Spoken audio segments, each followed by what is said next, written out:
Oh, sorry. I keep Oh, Wait, you don't what? have to get rid of that. I Oh, mean, okay. Okay. Yeah. it's fine. What would you rather see? A couple of, well, I mean, I'm married. I can't comment on women, but except if there's a picture there of Sydney Sweeney. But there's two old, crusty old men here. You don't need to see us. Yeah. This is our avatars. I am the left boob, and I think Gary, you are the right boob. I am the right boob. I don't know. What am I? The cleavage? Yes. Yes. You are. What?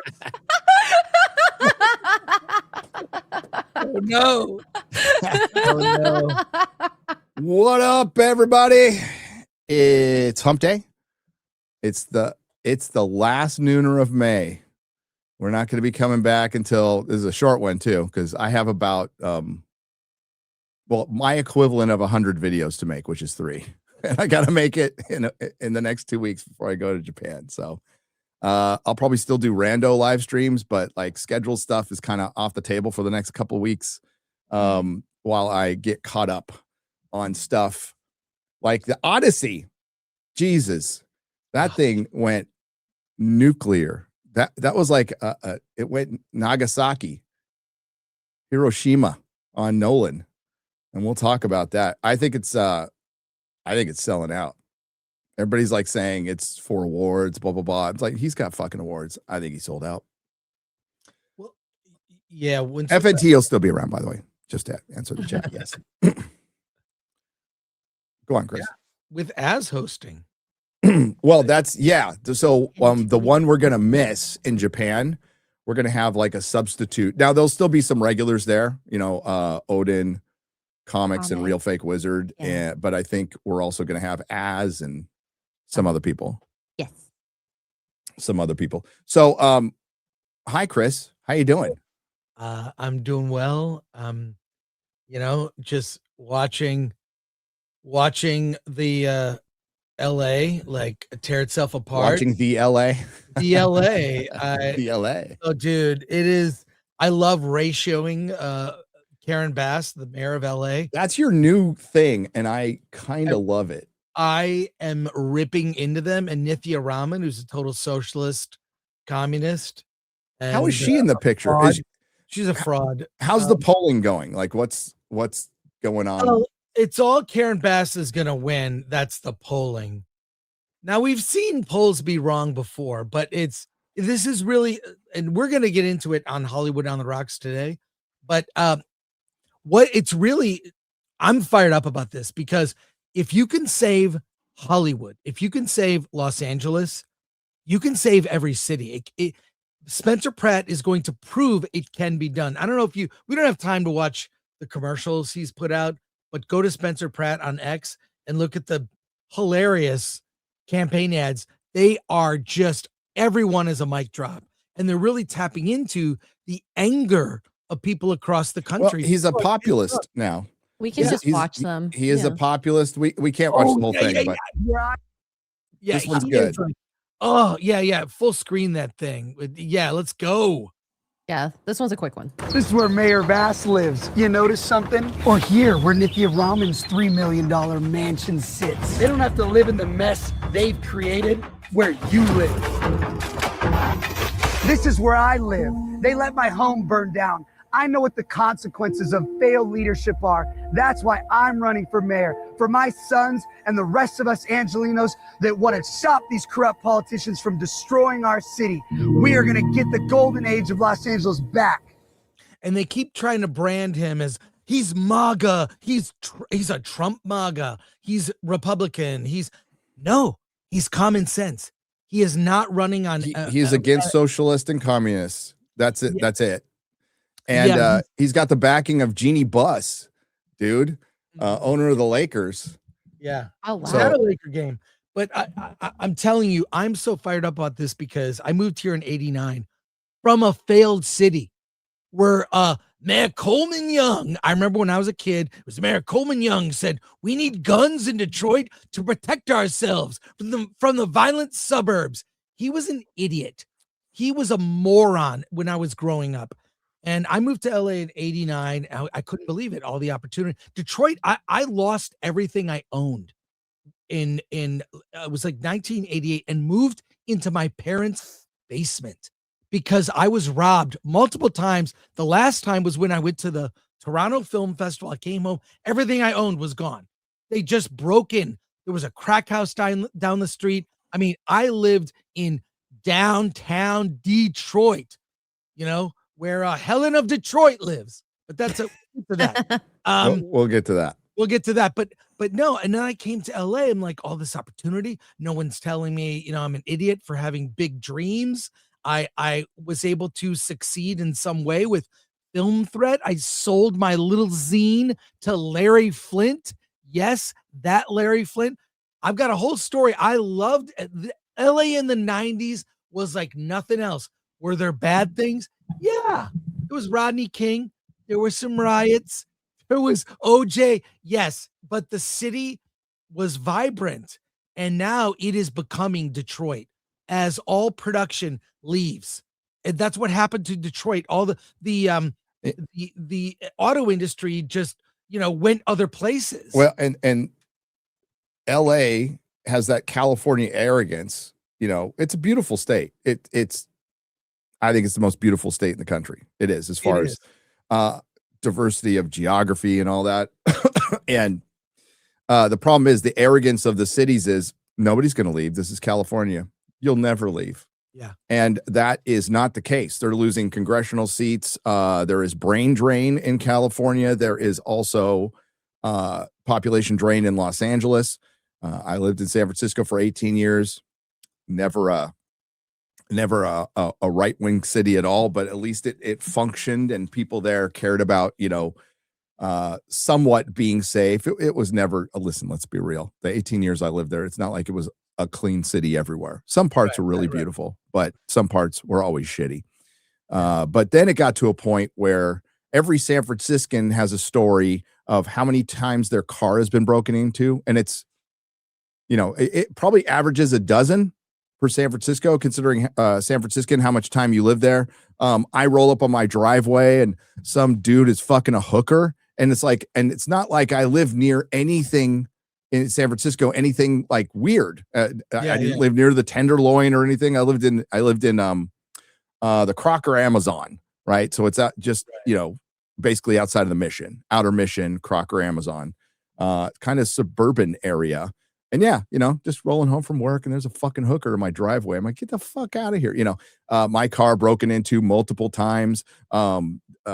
Fucking, houses getting raided on my streets. One, if you guys remember back in the day, one happened while I was streaming. My neighbor, somebody broke it. Everybody has metal doors, gates over their front door that got bent off and they raided his house. And home invasions, lots of home invasions, lots of young med students from Oakland invading homes.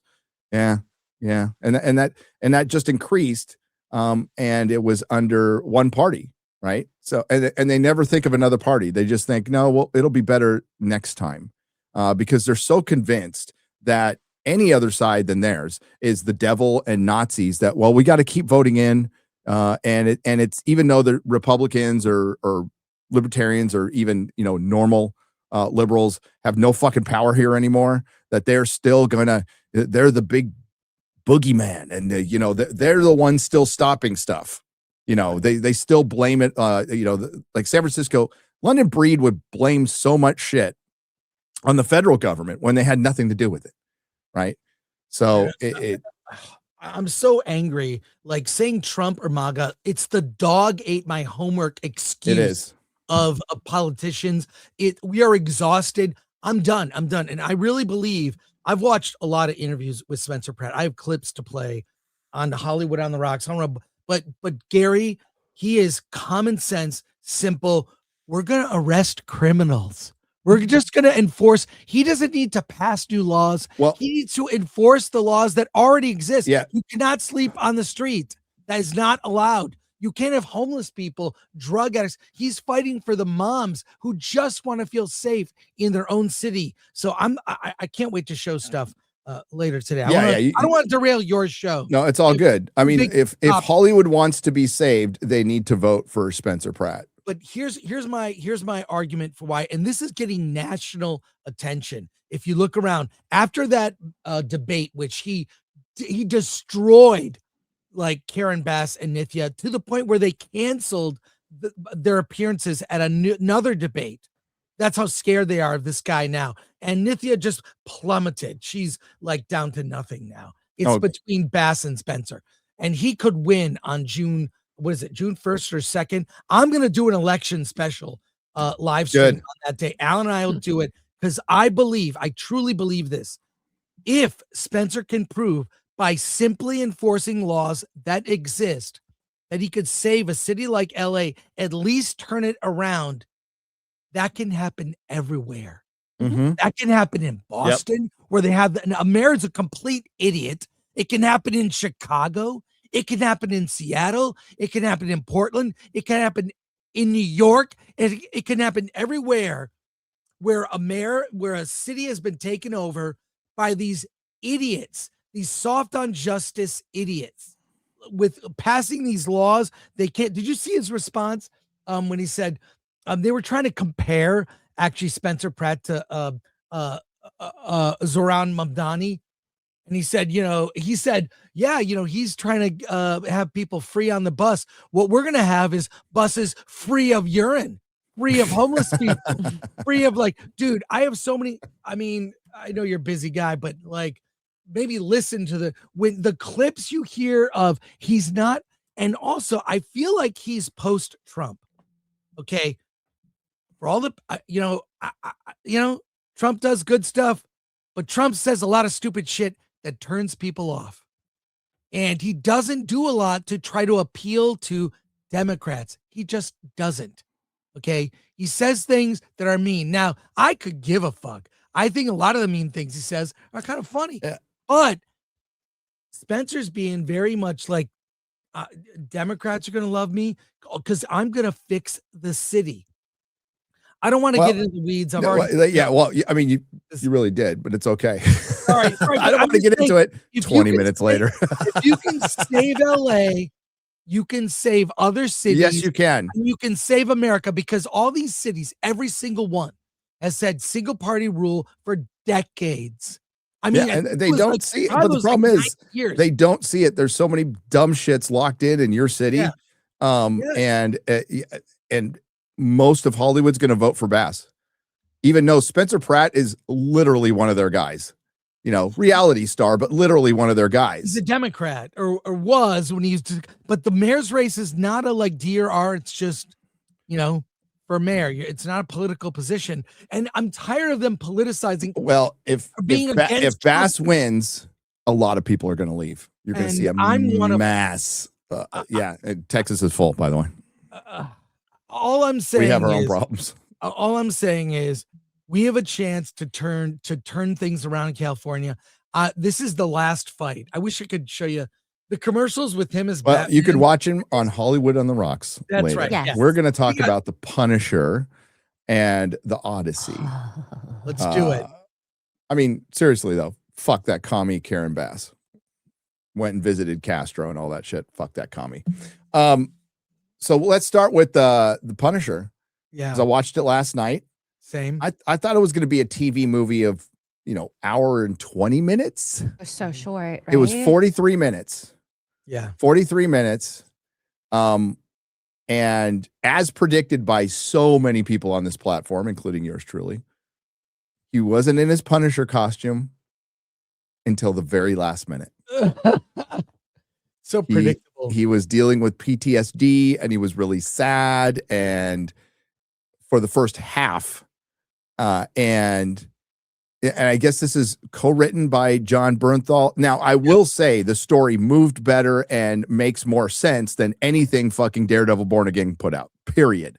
John Bernthal is a great Punisher who's still, his best appearance is Daredevil season 2 from Netflix. That's still the best Punisher I've seen from Disney Marvel, right? Problem is, there's some pretty neat kills in it. Once it gets going, so Manucci, right, who is a character from the comic book, she has no arms and legs, and they just put her in a wheelchair. So he kills the Nucci family. Manucci comes up and says, I think here, hang on. Mauler I has thought she the did exact have line. arms. She gave the middle finger. In the comic book, she doesn't have arms and legs. Oh, okay, okay. Yeah. In the comic book, she doesn't have arms and legs. And it's from Garth Ennis, Steve Dillon, the late great Steve Dillon. May he rest in peace. Mauler has the exact quote. It was not okay because she was talking about you killed my entire family, and they're trying to juxtapose it with the Punisher losing his entire family, and also there's some PTSD going on to where he is lost his purpose, like he's done now. And Manucci says it was not okay. It would never be okay again. I'm the one who's doing the punishing now. So she puts out a hit on him at a specific time, and it's to match the time her last son, who was killed, who was a kid diddler, by the way. And then all hell breaks loose in this one little neighborhood. That's, by the way, that same neighborhood's going to be in Spider-Man Brand New Day. Where was Spider-Man during all this? Where was Spider-Man during Daredevil Born Again season 2? No idea. No fucking idea. Hope they explain that. So then there's, in his sweatshirt, Chris, it's pretty fun. The music kicks in, he starts killing people left and right with, this is the kind of stuff we want to see him punishing, saves a little girl. And then it just kind of ends. There's no third act. There's no more Manucci, I got vibes of like, I thought it was set in LA and I realized it's New York, but it reminded me of just all the tweakers and freaks and whatnot that reminded me of parts of LA. But once the action started, I got like Raid Redemption vibes, Yeah, I got into it. I thought I was into really it. Fun. Yeah. But it is bookended by that like skinhead guy who stole the black guy's hat. And killed his dog. Dog. That was like, they did it tastefully. Yeah, they didn't show it, but he had a cute little dog that he threw in front of a truck. It was more gory than I expected.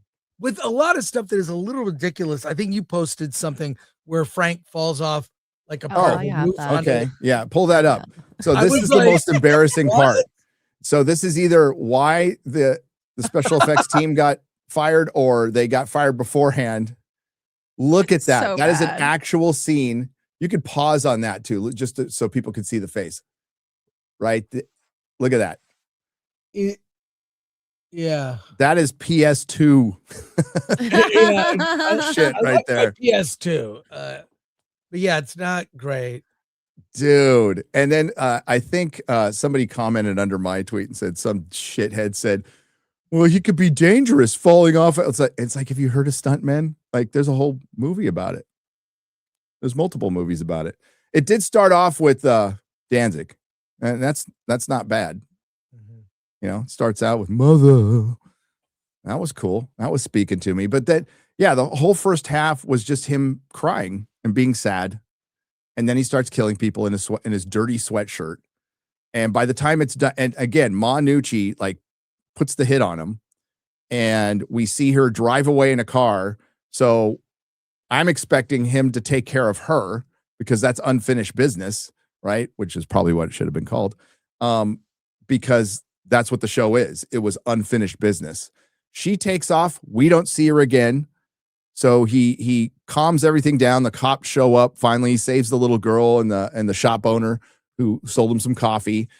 And he puts on his Punisher costume again, kills the guy who killed the dog, and it just ends. They bookend it with the graveyard scene where it starts out where he's at his family's grave, and then the little girl gives him like a cutout of a flower, and he puts it on his daughter's grave. And I guess if you pull back a little bit, there is a anti-vigilante task force patch on his wife's grave or something, and it was just incomplete. It was incomplete. The killing stuff was fun. What the Punisher should be the fucking easiest thing in the world to do. Mob guy kills somebody. Punisher comes in, has his revenge, has to take out the entire family, and each kill has to be unique and fun. And that's it. That's all. It's the simplest story ever told. It's kind of like Blade. You put a leather jacket on a guy, a black guy, and he kills vampires. Yeah, but apparently this is really difficult. Yeah. I don't know what the point of that is other than to give backstory to when we see him in Spider-Man Brand New Day. So it's kind of like, do you remember when they used to do this when movies or comic book superhero movies would come out? They do a prequel comic about all the inconsequential stuff leading up to when the movie began. They did that even with Revenge of the Sith. Yes. Genndy Tartakovsky did a cartoon that was like, these are the events before Revenge of the Sith. So I kind of like that, you know, so maybe this will have a payoff in that movie somehow. I mean, he's in it, so it's got to be, it's clearly gotta have some that kind of neighborhood he's in is in Spider-Man Brand New Day, right? Yeah. So I imagine it, but they really didn't set it up in this. It was just it felt like they John Bernthal wasn't in Daredevil Born Again season 2, and it felt like they needed to do something to bridge it. Maybe, I don't know, but it didn't really pull it off. It's not the worst thing Disney Marvel has done at all. It's not great, and it's missing a third act. But I'll say this, I love John Bernthal, man. That guy, I really love that guy.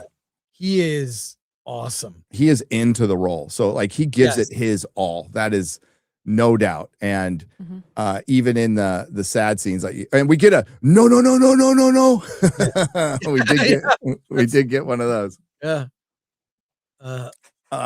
Yeah, but it's really short. I was like, all the buildup for this thing, and it's like 43 minutes. Okay, is there a post-credit scene? Oh, I didn't bother to look. I didn't even I think look. it's like 48 minutes, well, but it ends at like 43. Well, it's usually 5 minutes of credits. Yeah, Marvel, that's their let me signature see. thing. But I don't know if there's a post-credit. I just turned it off. So I don't even bother with post credits anymore. At least on TV shows. The other thing is, the action is clearly the best part of it. Yeah. But I kind of almost feel like the same stuntmen stage these things, because I've seen a lot of movies that try to do this. A movie called They Will Kill You with Zazie Beetz, which was actually a decent movie that bombed because everyone's so sick of girl boss stuff, but it's actually decent. But it's that same close-up action of, someone does this and they do this, and it's like all very it's overly choreographed, right? And there's this sameness to it. And I've seen it, like, are the same stuntmen just doing all these jobs, so all the shit looks the same? That's sort of my nitpick critique. I mean, it was still good. It reminded me of like Raid Redemption, kind of like, oh, it's relentless. And look, you described the whole story. Yes, I did. All of the story. There's no layers, there's no sub. That's it. So focus on the action, I guess, which they did towards the end, right? So what again? Just put him in his fucking costume. So this was supposed to be about him becoming the Punisher again, right? But and I listen, the title, I ripped it off from Real Fake Wizard from his comment in Geeks and Gamers Daily today. It's story edging. That's right. It's the perfect description of what this was. Yeah, story edging. Just put him in his costume. Why do we have to start him again? Just like I'm so tired of that. And it was John Bernthal's idea, and that's fine. But and he's not going to be this hardcore in Spider-Man Brand New Day. He's going to be the PG Punisher. This was R-rated, 100%. Oh yeah. Oh, completely. In a satisfying way. And I thought, they definitely augmented with digital blood. They do that now. They don't. We interview a lot of filmmakers. That is the thing now, is because of the Alec Baldwin thing, they're not using blanks as much. Oh, really? It's all done digital and sound. Because when they were showing the scene of him getting the guy with a hooker wife, I don't know, the blood was so fake. That's digital blood and digital fire too. It's like frame of like that's how it's done in movies. Like, Yeah, it's well done because the sound sells it. The sound really sells it. but that one scene where he's falling off the building, that's some of the worst effects I've. And then he kept falling. Like I know. ways. Oh yeah, then he falls again. Yeah, he's fine when he hits the bottom. That's fine. Yeah. Oh yeah. So Punisher, Last Kill. When you compare it to other Disney Marvel stuff, it's probably towards the top. I gotta say, it's probably Honestly, towards the top. I would 100% agree. It's like That's a low fucking bar, but I think also because, with the exception of the first like 20 minutes, which is kind of slow. yeah, you gotta. Once it gets going, it's like, oh, this is what we want. I don't think it's something you're gonna run back and watch over and over again. I won't watch again, and I don't know that it's worth subscribing to see. No, And there'll be I guarantee there'll be a little nod in Brand New Day, and people can say, "The Disney show, that's the scene." You know, yeah. there'll be a little. There'll be a payoff for people, but I hate that they have to do that. We can't have no movies can be standalone. Here's this movie. Everything's got to be connected. I think it was, you were saying the connected universe. That's probably going to go away. It's got to go away. Listen, it's something we wanted as kids. We'd love to see our Marvel comics interconnected and seeing it in movies. And it worked for a little while, and it's not working anymore. So let's just go back to, I don't know. Honestly, the Batman has it's the right idea. They didn't really execute it very well in the movie, but the Batman is the right idea at this point. Just do a Batman, do a Superman. But they can't do that. So we're just going to get Batman and Spider-Man movies. Those will be your superhero movies. You know when it started fracturing is when they stopped making comic book movies of things that aren't DC and Marvel. There was a good run of they were doing indie movies and they were doing, Hellboy and Sin City and they stopped doing that stuff. Yeah. It's bad. But what's that article you got there? Oh, it's just the talking about the Rotten Tomato scores. Oh, they're probably really high. Yeah. They're very, very high. Well, okay, if you want the actual popcorn scores, I can pull those up as well. So they have a popcorn meter score already? Yep. Wow, 91%. Mm-hmm. Look, once it gets going, it's entertaining. It's good action. I could accept this more than I can accept the high. I mean, it's high for Daredevil Born Again season 2, which is utterly terrible. But this is fine. It's fine. Not anything I'm gonna go watch again. Like I said, I wonder if they look at this as kind of a pilot. It's like it's expensive to make shows. Like this is a pilot of what could be a new Punisher on Disney Plus. Like, let's test the waters. Just a thought. Like, why do this as a little prequel to Brand New Day so you get some backstory on him? I thought it was a random idea, but I thought it would be a complete story. And the fact that it's not a complete story might lend to what you're saying. I have no idea what they were thinking. Yeah. But would I recommend that you subscribe to Disney Plus to watch it? It's not worth it. No. I mean, unless you get one of those free deals. Yeah, not worth a month's worth of. No, Tortuga. Yeah. Go to Tortuga. Odyssey. It's blowing up. It's to epic proportions. And listen, I'm not going to pretend I'm an Odyssey expert. Okay. Read the book 25 years ago. Listen to the book more recently. I got that Audible version. So I want to refresh. I've read it. I like the Iliad as well. It's so good. That's great. And I think the thing was, we said it yesterday. We're going to spend a ton of time on this because I'm actually going to make a video on it. But I really was excited about this. I was like, oh, Chris Nolan moving out of his wheelhouse a little bit because yes, it's mythology, it's fantasy. He's adapting fantasy, right now, the OG, maybe some of the basis for fantasy. And it'll be interesting because Nolan is a very grounded, scientific, needs to explain things dude, right? Needs to ground things, grounded Batman, and also, he's really a non-linear director. He really likes to play with that unreliable narrator quite a bit. And this will be interesting to see him take a crack at this, and how will he handle some of the more mythical elements, some of the more fantastical elements. And it looks like some of that stuff's going to be in there. But then there's the casting, which we have confirmed. Now, a lot of people just assumed Lupita Nyong'o was going to be Helen of Troy, and they were right. They were absolutely right. But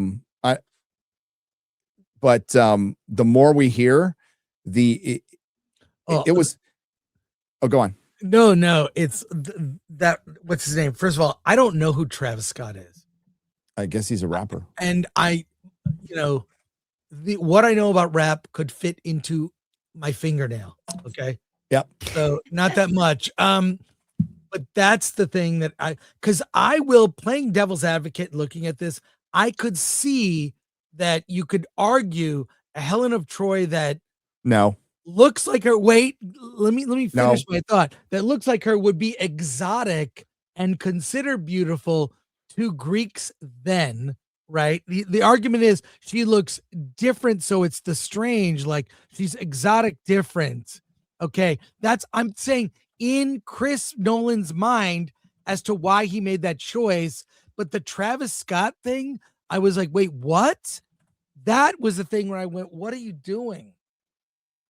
And the thing with the composer and trying to make it more, that's fine.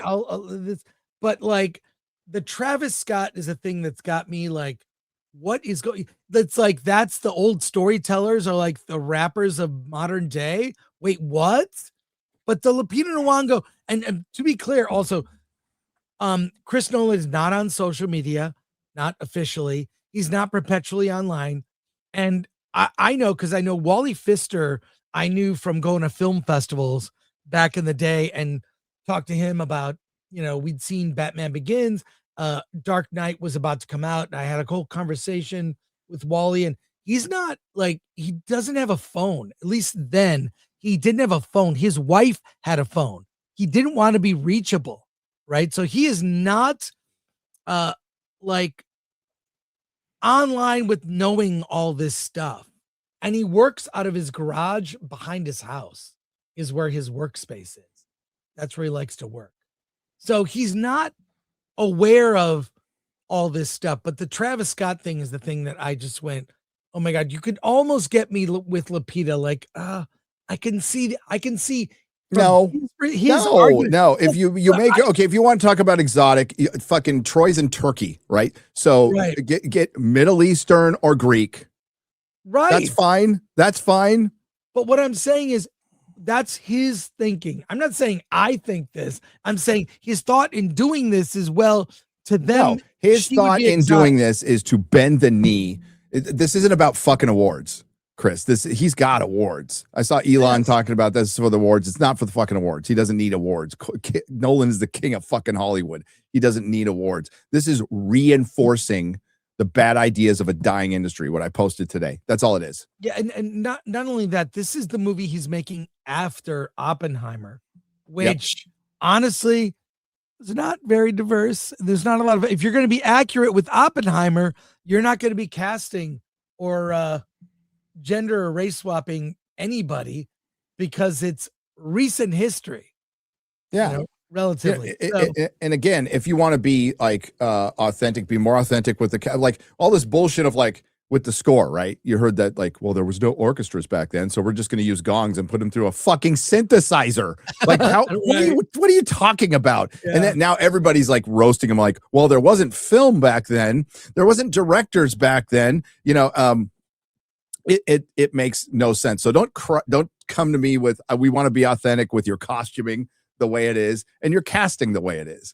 You might as well just do a full modern representation of the Odyssey. If you want to do a true adaptation, is the best director, the most famous director right now to do it. I don't think he's the best director, and I think that's showing that right now.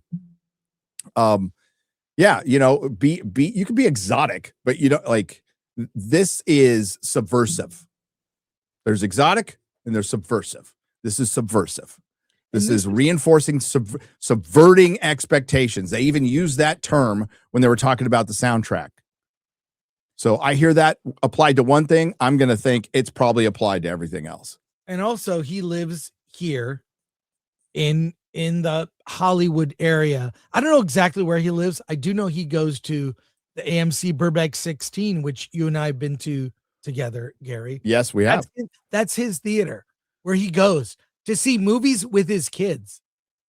And you'll hear random like, oh yeah, he was there. I mean, it's become, because the ArcLight, the Cinerama Dome shut down. That's a whole other conversation, but that's now become the theater the industry prefers to go to. Yep. Is that theater that you've been to, actually, with the Batman statue. With the Batman. Oh, that Batman statue is awesome. Yeah. Love it. It's a location on Instagram. An Elliot Page being Achilles. I think it's possible. I think it's really possible now. I dismissed it completely before, but now I'm like, the ghost of Achilles. The ghost of Achilles. That would be weird. The ghost of some random soldier or spirit realm, you know, whatever. Like, but Achilles. Yeah.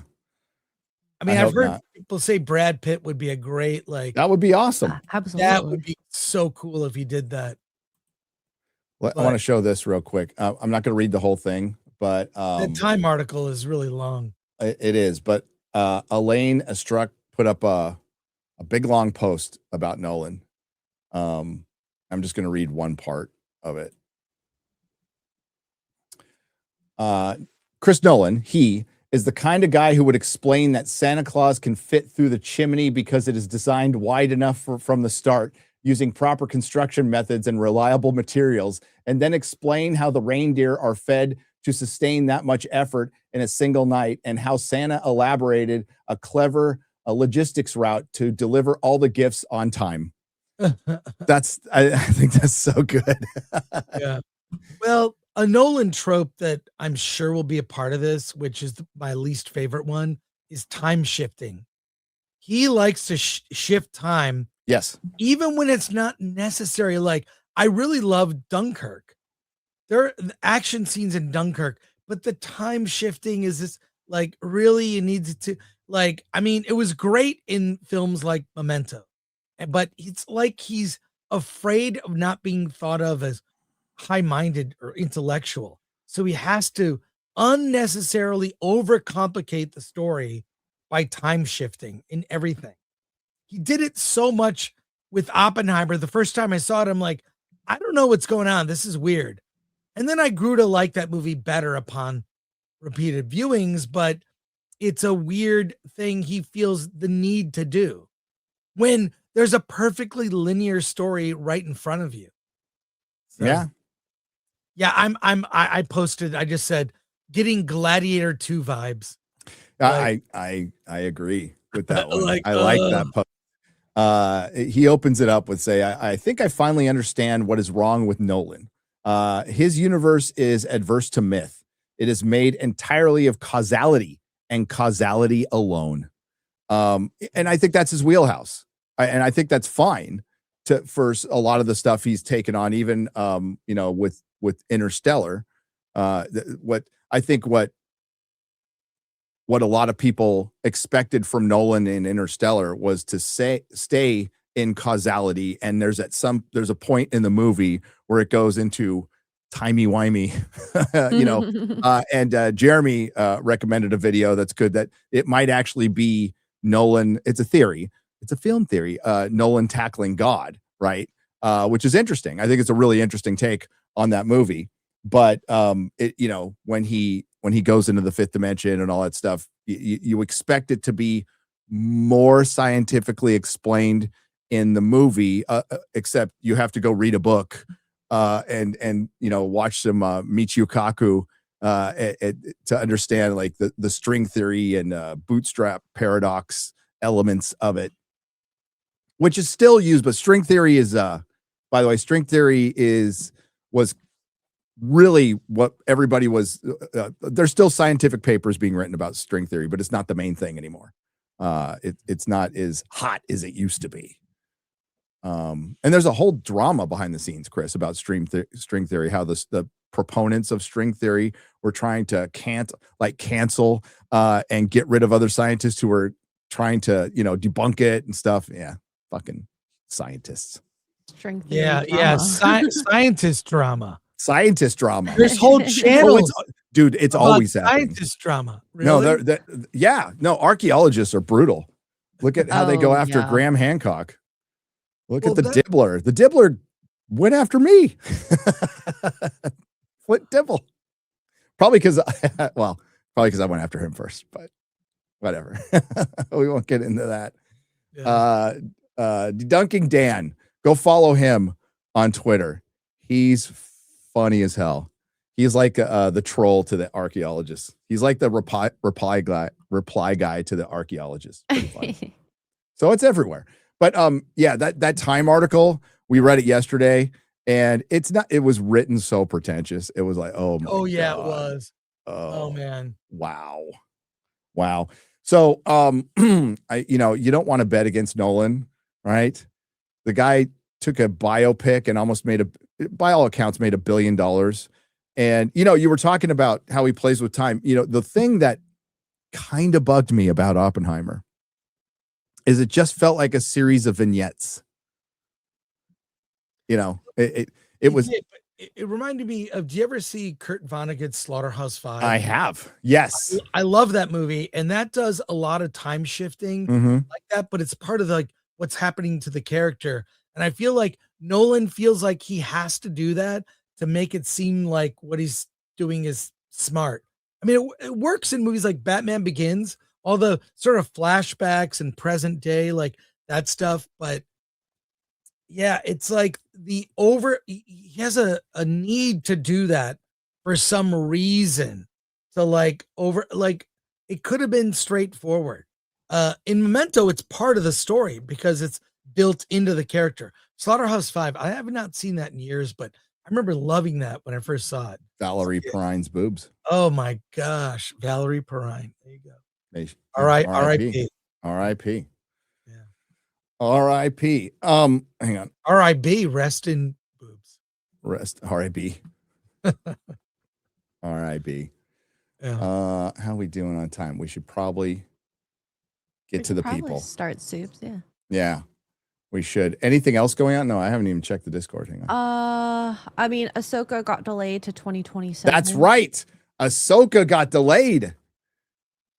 Yeah. Ahsoka got delayed. I think there's a Forbes article by Paul Tassi calling yeah. What? I can find it. Ahsoka season 2 has been delayed into early 2027. That's insane. The first season was released in the summer of 2023. Is that the longest gap between seasons? Probably not, but it's stupid. Ahsoka season 1 and 2 revealed release date gap is totally absurd. I agree. While many shows are vocally trying and occasionally succeeding to get release date gaps shorter between seasons, over in Disney Plus Star Wars land, there are not even remotely close to when it comes to Dave Filoni's Ahsoka. Per Disney upfronts, it's been revealed that Ahsoka has been pushed to early 2027, which will make this likely at least a 3.5-year gap, if not closer to 4, depending on what early means in 2027, or if early even happens at all. Filming of Ahsoka season 2 wrapped in October of 2025, meaning that the post-production is going to be at least a year and a half, which is frankly ridiculous, even for a Star Wars show. At upfronts, new footage was shown for the upcoming season, including more of Hayden. Why? Hayden Christensen returning again? And just bring him back to life. Just bring him back to life at this point. Yeah. In flashbacks, dream sequences in season 1, he's going to be 75 years old. They're going to keep bringing him back. Ahsoka is the manifestation of Dave Filoni's sex doll. I'm sorry, a lot of his Rebel and Clone Wars characters to life in live action. Though fans aren't wild about it, giving it almost an almost rotten 64%. That's way too high. Critics gave it higher, of course, because critics suck. Disney Plus Star Wars series behind it, but that's the 6th highest Disney Star Wars series behind Maul, Star Wars Visions, and or blah blah blah blah blah. Why is Ahsoka taking so long? Outside of the usual, some big shows just take forever in 2026. Issues that plague large chunks of the industry. In Ahsoka's case, it's 2 additional factors. One is that Ahsoka actor Ray Stevenson tragically died in May of 2023, several months before season 1 aired. His performance was highly praised, but rather than write out the character, Game of Thrones actor Rory McCann was cast to take over the role, first reported in 2025, well ahead of October filming. I don't know how that makes it longer. That doesn't delay. Was he rehearsed? They recast.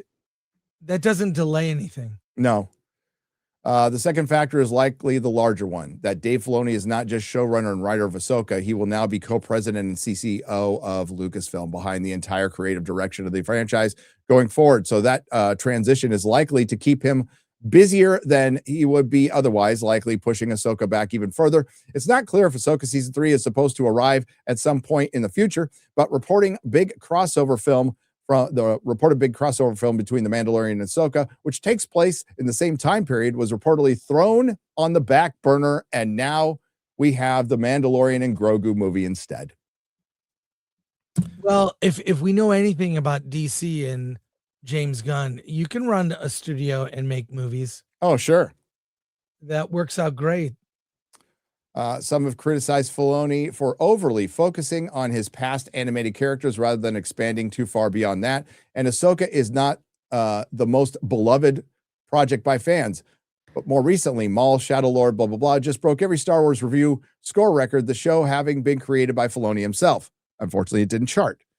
Still, at 3.5 to 4 year wait for a new season of Ahsoka is laughable, though larger questions must now be raised about the future of Disney Plus Star Wars content at all, as nearly every show has now ended, short of very few exceptions. Mauler. I just said Mauler. And Disney just turning back to films almost exclusively they probably are. We may be walking that path. They have no fucking idea. They have no plan. They have no idea. They don't know what to do. Kathleen Kennedy is gone. They had she ran a shit show for a long time, and now everybody's still there of the shit show she ran has just been moved up another level, and I don't think anything's going to change. I don't think they know what to do. Dave Filoni is as a CCO is a horrible idea. I think it's an absolutely horrible idea. Yeah. So we will see. I think it's pretty dead. 3.5 to 4 years. But is that the longest gap? I'm trying to think between seasons. I mean, there were others. I'm trying to think like I miss when shows like they ended in like April or May, and then they'd come back in September, October, and come back in the fall. You have 26. Doctor Who.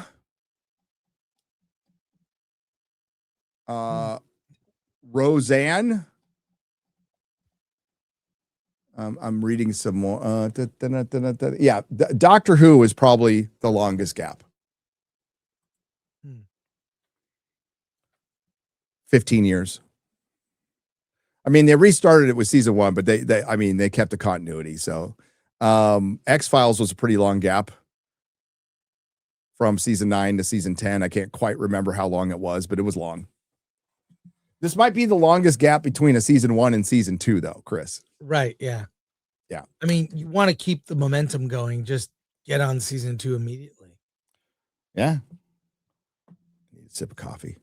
Yeah, but it's weird. He's not doesn't want to let go of Ahsoka, even though he could run Lucasfilm and Others could direct episodes or write. I mean, I don't know. I feel like the whole, studio leader also doing movies, it's not working out. That's a model that I can't think of where it's worked. It won't. You have too much to do. Yeah. Right. And we'll see. There's a new CEO for Disney. We'll see how long he puts up with it. But Josh D'Amaro. They got a big fucking mess on their hands, man, with Star Wars. And I don't know how you clean it up. They'll probably do something stupid like remake the trilogy, the original trilogy. Ooh. They will. Well, the one good thing that's going to come out of Mandalorian and Grogu is Burger King. I had some. Oh my God. I had the kids meal. It was $4. Was it worth it? Yeah. Was it worth it, Chris? Was the food good? Yes. Oh, yeah. That confidence. So you could get a paper box. A paper box and a crown. And a crown? A crown. Look. It's a Mandalorian crown. Oh. That's great. What was that called? The Grogu sauce or something like that? Grogu garlic fries. I don't know. I mean, Alan ate the whole big, bounty hunter meal. I just had the kids meal. And I got a crown. The guy said, "Do you want a crown?" I said, "Yeah, yes. I'm at Burger King." Why am I'm at Burger King. I'm getting the crown. Oh my God. He's getting the crown. I have fast food a couple times a year. I remember when it was good. Now it's all garbage. But sometimes a little garbage can't hurt. Wendy's is my favorite in terms of fast food. Oh my God, I haven't had Wendy's in like the nuggets are so good. 20 years. Oh my God. Their burgers, I remember, as being good. Yeah, they don't cut corners. Yes, that's true. Literally. They don't. Rosario Dawson. Jesus. What? I can't believe they delayed it. Ahsoka that long. That's crazy. Oh, I 100% believe it. Just to film women crossing their fucking arms and staring at each other for long periods of time. But that movie, Mandalorian and Grogu, Gary, I looked at tickets. You can get. It's very easy to get tickets. I bet. The pre-sales are not. I'm seeing showings of it that are completely empty with like a couple seats. It's very strange. Yeah, I looked. It's anecdotal, but I looked at a local theater and there was like 20 seats sold. I looked at AMC Burbank on opening night. Plenty of seats. Plenty of seats left, huh? Yeah. All right, seeing it. Oh, I'm seeing it tomorrow. Oh shit. That's unusual. Normally, they screen it the Monday before the movie opens. We're seeing it 1 week before it opens, and we will do an out of the theater reaction, Alan and I. Awesome. Tomorrow night. So, and if you want some info, you can message me. Yeah, I will save my review for the following week. But let's go to the people. Yeah, we're on a tight schedule today. Kino Casino for FNT. I'm sure they would just love to talk about the next Marvel and Star Wars movie. I can't imagine them wanting to do that. Isn't that what they do? They talk Marvel and Star Wars all the time. Yeah, that's what they do. Absolutely. Slack Attack for $5. The Odyssey is giving out the same vibes as Lucas and the prequels. Someone should have told the director no. Hey, listen, it could still be the greatest movie ever made. We haven't seen it. We don't know. But every director has a fumble, except for maybe Kubrick. Yeah. Gary, I'm gonna need you to remove the virus from my computer that forces me to watch your slop content. The threatening emails got to stop too, bro. I get it. You hate everything. Chris, hi from Michigan. Hey, hi, Mick the Flower Chick. Yeah, I'm gonna still send those emails though. I love Still send those emails. For nostalgia, I have been watching old Battle of the Network Stars. The amount of harassment by today's standards is amazing. Favorite dunk tank girl, Heather Thomas, Randy Oakes, and Charlene Tilton. Okay, I have who is your favorite? Yeah. I have also recently watched that show, Battle of the Network Stars. It was NBC versus ABC versus CBS in stupid contests like three-legged race, canoeing, like really dumb stuff, but they're all like the stars of shows. They need to bring that back. Bring it back. Oh my God. That is so great, Enrico Palazzo. That's awesome. I recently watched some battle. Do you remember that show, Gary? Yeah. It was bad. It was terrible, but we watched it all the time because there wasn't much else to watch. Right. 3 channels. Leonardo T Dragon has gifted 1 membership. Thank you very much. And Nearsighted Cyclops has been a member for 44 months. Hey, y'all. Can't wait to see you in the Odyssey. Yeah. I'm looking forward to your appearance. You need a monocle for your vagina eye. Chris, do you know if Disney is finally taking the study that D-marketing performed on Star Wars back after the Solo flop to heart? From Aaron Pipes for $10. I don't think so. Thank you, Aaron. I don't think so. I think that they see it as noise, and they tend to vilify the audience that is giving them what I would think would be useful feedback. I mean, Gary, I think you give useful feedback, to Disney, Marvel, Star Wars. You're giving them useful feedback, whether they choose to listen. I don't think so. I think they recently, I'll just say, having seen a lot of movies in theaters, I don't see a lot of stuff I can call woke as much, like very toned down. We're just in the era of slop now. I mean, yeah, it's just, and some of it is like, oh, this is actually a good movie for streaming, but it's not, it's not overly woke or, agenda pushing. It's just a solid movie, but just a lot of stuff that's okay. It's a lot of stuff that's okay. But I don't see, I don't know. I think even if Marvel turns it around, I think they've lost the audience. I don't know if it will matter. Doomsday could be amazing, and that's the thing. Like, I don't know if people will care, especially with the next 2 years. There are big video game movies coming out. There are like franchises, Zelda, Street Fighter. Like, video games are the new. That's taken over now. Yeah, what'd you think of Mortal Kombat 2? It was okay. It was fun because I love the game. I like the Ed Boon cameo. It's better than part 1, which was terrible, but it was all right. It's a 6. I had fun because the crowd I saw it with was totally into it, screaming and everything, but the story was, I think they changed it. That's why they delayed it from October. But thanks, Aaron. Yeah, they must have, because I thought they delayed it from October because they thought how well is it doing? It was not well. It not was well. Third, like second or third at the box office. I thought that maybe they thought they had a big hit in their hands and they'll put it in better placement than October. And they, at this point, they probably should have just released it in October. There was nothing going on in October last year at all. I think like Devil Wears Prada 2 was number 1, and it eked out barely number 2 with like 19 million. It was not great.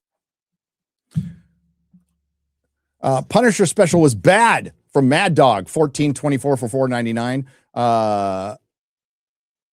The unprompted white man beating a black man doesn't happen. It's the opposite. I did not like writing fight scenes bad. Fair enough. Well, I'll just say that when I saw that opening scene, I was like, "Oh, I'm watching a Disney show." I was well aware. Yeah, I was watching. I mean, come on. I was watching fantasy when that opening scene happened. It's like, oh, this is a fantasy world. Although I can't argue with Mad Dog here. No, if didn't notice, but the group of guys that were beating that black man were diverse. but the other people had masks on. Only the white guy was. Race Randolph might have a problem with the Punisher killing diverse people. Right. But dude, the last guy he killed in the shop was like some big Viking dude. It's like, what the hell? With a collar. Yeah, that was weird. I was like, what is he doing in LA? Like, well, no, it's New York. It's New York. I keep on thinking it's LA. And how many people walk around topless? There's a lot of topless people in this show. Yeah, that was weird. That was kind of a 70s thing. Guys taking their shirts off because it's too hot. I remember that as a kid. Yeah, all the time. Yeah, you just take your but shirt we grew off. up, well, I don't know. I grew up in California, so it was a different time. Well, in Michigan, it was great when it was warm. Slick Ricky Bobby for $1.99. Spencer's AI Star Wars ad is the best Star Wars since OT. I haven't seen that. Oh, you want to dig it up? How long is it? It's short, like a minute. Yeah, you can pull it up. But keep reading, I'll find it. Yeah. A street in the Lower East Side of New York City was just renamed in memory of King Jack Kirby. That's true, John Keeley. They did something right. They did something proper. And that was freaking cool as hell. King Kirby. Hail panel. Gary, when you think of X-Files, which episode comes to mind? Would you ever do a top 10 X-Files episode video stream? Ooh, what comes to mind? I'd have to think about that.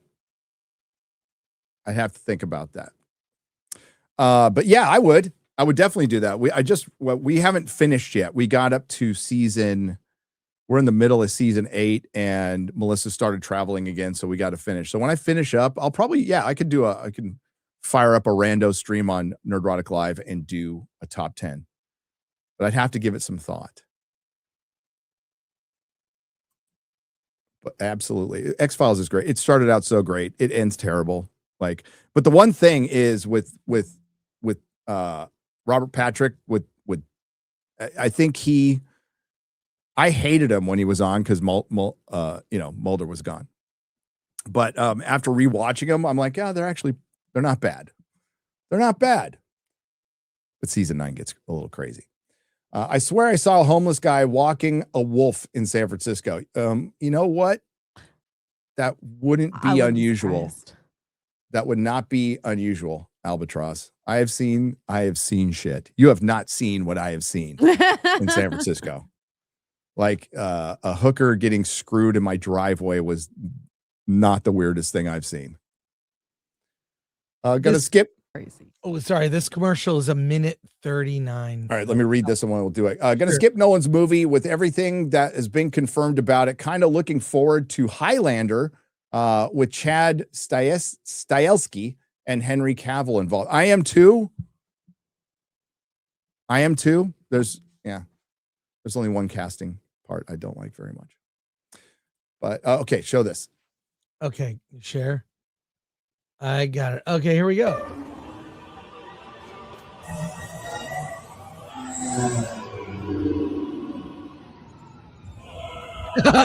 Gavin, you didn't finish burning the city to the ground in the first. Oh my God. Make sure you finish the job in your second. The only thing that can stop us is someone telling the truth. As long as they don't have any hope, the city's ours.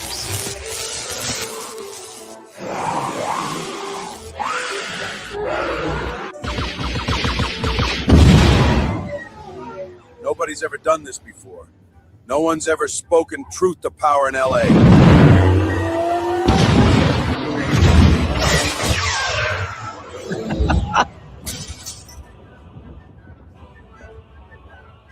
If one man's brave enough to think things can change, everyone will realize things can change. You need to stop him. Oh God. Jesus Christ.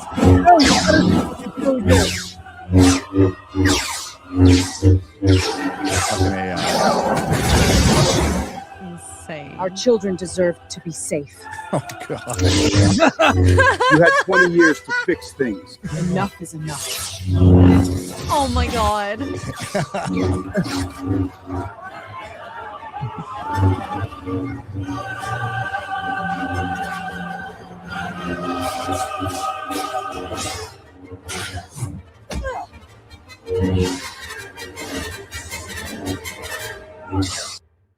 These political ads are amazing. Gary, they've really tapped into something. Like, he's getting national attention because of these ads.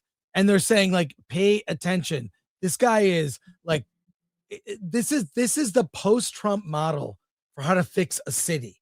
Just appeal to common sense and simple issues like, do you feel safe in your city? I don't. I'm tired of this. And they've had decades to fix these. There's no incentive to fix these problems because all they're doing is monetizing these problems. I'm angry about it. I know, like, and I don't blame anyone who left California for this, but I want to see what happens with this election. I want to stick with it.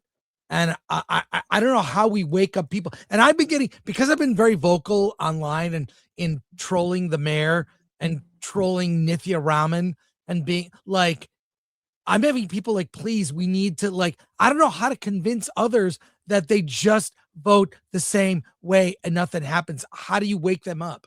I don't know. Some people aren't going to wake up.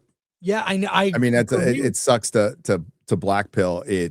But with that aspect, the fact that she's leading in the polling should be depressing.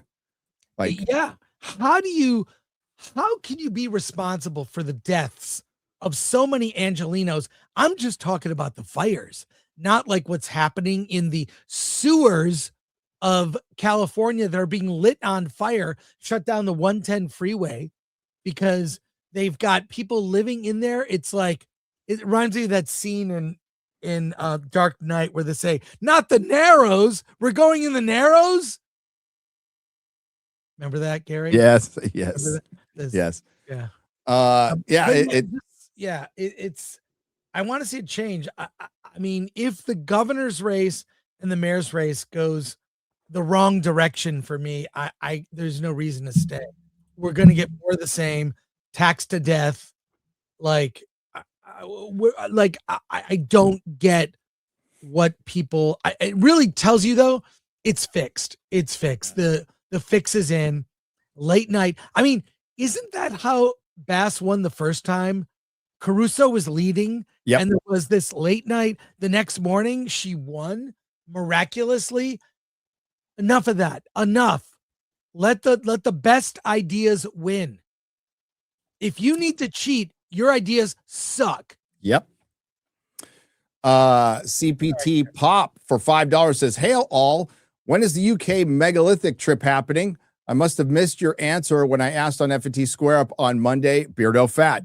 Yeah, I did talk about it. It's happening next year. We have a lot to plan until then, and I have to get a special visa because the UK changed their rules. So, and I can't apply for a regular visa because of my sordid past. So I have to find a barrister and do all kinds of crazy shit to get a visa. But I'll get it. And I have to get it soon because we're going to go to the Mad King play. Tickets went on sale.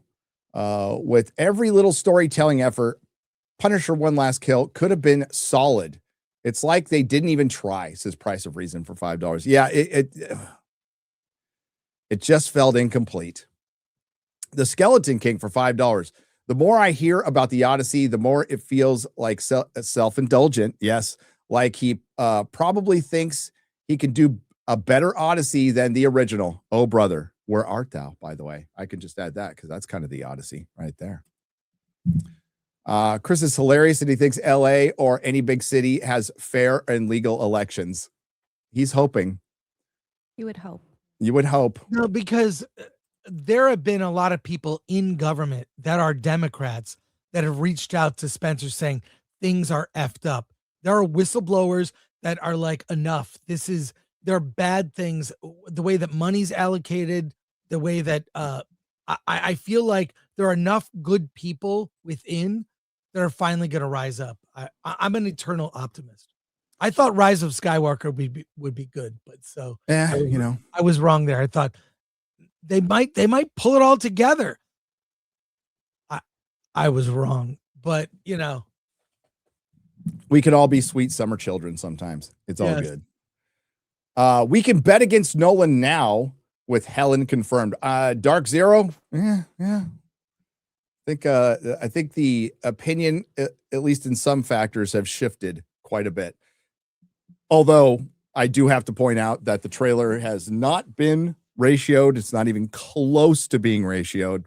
The Gladiator 2 trailer was ratioed pretty badly, actually. So as it stands right now, we're just looking at it on X, but there's a news report. It was Newsmax, but there's a news report on it. Like, it's hitting the stratosphere. It's nuts. I'm calling it the Odyssey for the dumb dialogue, and because it sounds like Audacity. There you go. Like that. You got your thumbnail.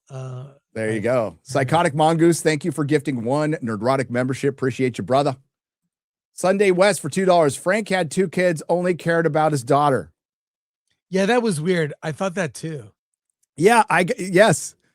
He was just talking to his daughter, and his son was just kind of there. Yeah, that I noticed that too. I'm like, what the hell? Yeah. I let my daughter down. Doesn't bring up his son. I mean, at least he flashed back about it, but I could literally animate something better than that 30 minutes. Said grilled retard for $5. Wild Warlock, 1896 for 10 Australian dollars. Hey, Gary. It would be great to see Mr. P and Tugs come on FNT while you are away in Japan. They can talk about rainbow monkey butt plugs. Better than getting Beardo on, right? I mean, yeah. That's more of a Mr. nooner Porkchop. thing. Mr. Porkchop's hilarious. He's so British. I tell the story before. We were at Clarkson's farm. He's all, I'm so dreadfully sorry. Is it okay if I hang out with you guys? And I'm like, shut up. It's hang out with us. You're awesome. Okay. Thank you very much. Yes. He's so sweet. Hey guys, you ever seen those 70s Captain America TV movies with Christopher Lee? Yeah. Red Brown, Chris. Yeah, I remember that. Remember Red Brown? Yes. It was okay. It was not. I mean, at the time, what did we have, Gary? Remember that era? Like, we had what we had. Yeah, we had a Doctor Strange TV movie. We had a Captain America TV movie, Spider-Man, Bill Bixby Hulk. Yeah. Nobody remembers the Doctor Strange one. Nobody does.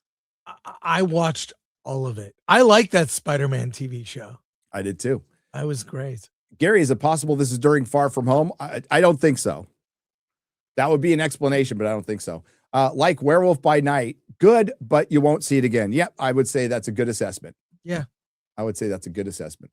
51 months, and you've never sent me a birthday card. When's your birthday, Scott Jonesy? When's your birthday? Odyssey, 0 to 0 in no time flat. 0 to 0 just like that.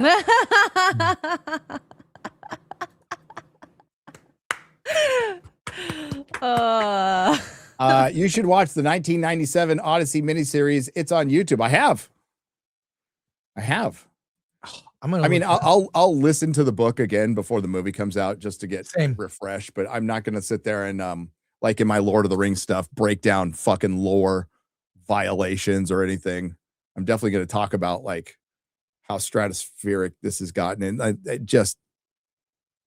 it's disappointing.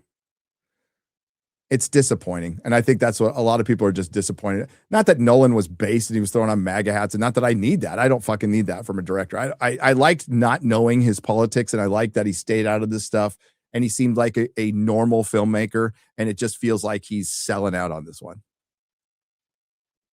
Shut the fuck up with your bullshit on the Odyssey. How many people shit on Heath Ledger's Joker as the Joker?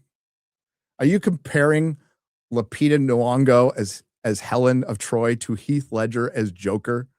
Jacob, thank you for the $4.99. You cannot compare those two. And yes, people were shitting on Heath Ledger, and I want to tell you, I have no proof of this other than the people who are in the comic store arguing with me. I wasn't shitting on it at all, because I watched the Brothers Grimm, basically the one movie where Terry Gilliam was a hired gun. And I kind of like it, right? But I saw his quirkiness and I'm like, yeah, he could probably do it.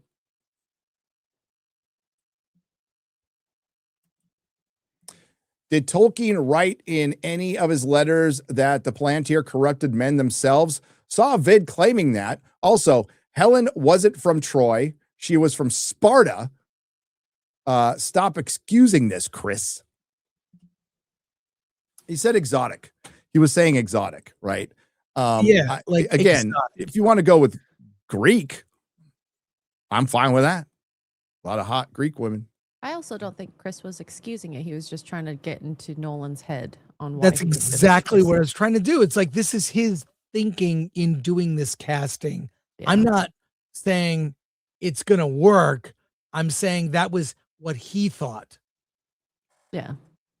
And none of us have seen the movie. It could very well, I don't know. I think it's going to be distracting, honestly. It's like those British series that just are very diverse. And you're like, what? Like Bridgerton? Like Bridgerton. I can't watch that show. It looks stupid. I still enjoy it. I'm a girl. Yeah. She's called Helen of the Fair Cheeks in the books, says the jaded judge. Have opinions after you watch the fucking movie, says Jacob. I will. I will also have opinions before I watch the movie based on the trailers and the announcements. Yeah. Go on. No, I'm just, who is Ellen Page going to play? That's random ghost. Sure. Specific character. Why? And why did he do that? It's weird. You know what would make for some great YouTube? Every time we see a trailer, we go, well, we should just wait until we see the movie. That's neat, guys. Yeah. It's like when Jim Rome did his nice radio. Yeah. You probably don't remember that. Jim Rome was a sports guy, and he used to talk a lot of shit, right? And people would get mad at it. Same thing. Would get mad at him for being so negative. And so he'd do an entire segment of nice radio. I was like, oh yeah, Kobe Bryant tried really hard. He played really great. He was neat. He gave it all that game. It was really nice. The coaching was done well. The cheerleaders cheered well. The crowd was really loud and they scored points, and it was a really fun game.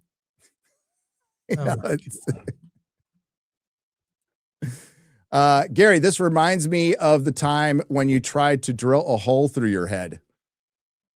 You did that? Jay, it would have worked if you hadn't stopped me. Okay. Jay. Fucking Jay. That's my old friend Jay from back in the Oh, okay. Yeah. Dave Fellatio and his love doll. Ahsoka is his love doll. I didn't like Oppenheimer after watching the 1980 BBC Oppenheimer with Sam Waterston. It is much better. 7 hours in total length. There you go. They were probably exploring options that don't involve Baylan Skoll, and only later decided to recast him. So they tailored the story around that. Maybe. I mean, they listen with Ray Stevenson's character, Baylan Skoll. They were setting up something big at the end, pretty big. So I love Chris's freeze frame there. It looks like he was just deep in concentration. Well, I am I unfrozen? You're unfrozen. Yeah, you're moving. Okay, I was looking up the Odyssey TV series, and it's now in my history, so I'm gonna watch it. Night Manager with House and Loki was 10 years between seasons. Was it? That was a long time. Damn. As the old saying goes, you can build 100 bridges. You're not a bridge builder, but if you suck one, oh, you know the rest. All it takes is one bad movie. I like Bernthal, but his Punisher always came off as a Temu Wolverine. trying to deny what he is until pushed and erupted in a berserker fury. Yeah, that's the. We're still waiting for him to fully accept being Punisher. The anime Gates season 1 came out more than 10 years ago. Season 2 comes out next year. Okay. Twin Peaks probably had the longest gap. That's right. 25 years. Yeah. Oh, damn. That was just, yeah. Season 2 and 3. But that season 3 is so weird. Thunderstorm for $9.99. Rebels was good, but it was written with 4 or 5 people. What possessed Dave Filoni to write a show on his own and cast an elderly woman as Ahsoka? She's gonna be really old now. Notrum for 300 RSDs. Yeah, he's the new CEO, just like Bob Chapek was. Bobby Boy is totally out of the picture for real this time. Yeah, who knows? I think he actually is on this one. Chris, don't put the crown on when on a plane, please. I will not do that. Thank you. Hitchhiker 42 has been a member for 42 months. Oh, look at that. Oh, wow, 42. Gary, when you're in Japan and as his host, could I suggest Chris Gore, R&B, Yellow Flash, Critical Drinker, and for female representation, Disparu? Well, Disparu, yes, my favorite lesbian. Yep. Buffalo Blue Bear for $1.99. 14 years between X-Files season 8 and 9 with the movie in 2008. Well, no, season 9 and 10. Because there was 10 and 11, right? Seasons 10 and 11. And when did season 10 come out? 2016? 10 release date. Where is the date? 2016, yeah. 2016. Gary, Africa, and gaming expert. I would like to nominate Alan for the FNT panel. He would fulfill the DEI and Asian representation required. Oh, you never know. Maybe. There you go. What's Chrissy Mayer's situation with the fellowship? There is videos out there. We made a statement on Friday Night Tights. It's not anything I'm gonna really elaborate on anymore as of now. I can't pronounce this name. Recenzy. I see cinema at the end. Cinema. Recenzyville Film Cinema for 100 Rons. Says, hi, I'm a small movie reviews channel from Romania, and this woke shit is finally here. People having the same retarded arguments on my videos. Any tips? I can't explain my arguments anymore. You guys keep me going. Hell, be honest. Don't worry about being reasonable. And if you're talking about like comments on your videos, I mean, they're going to say what they're going to say.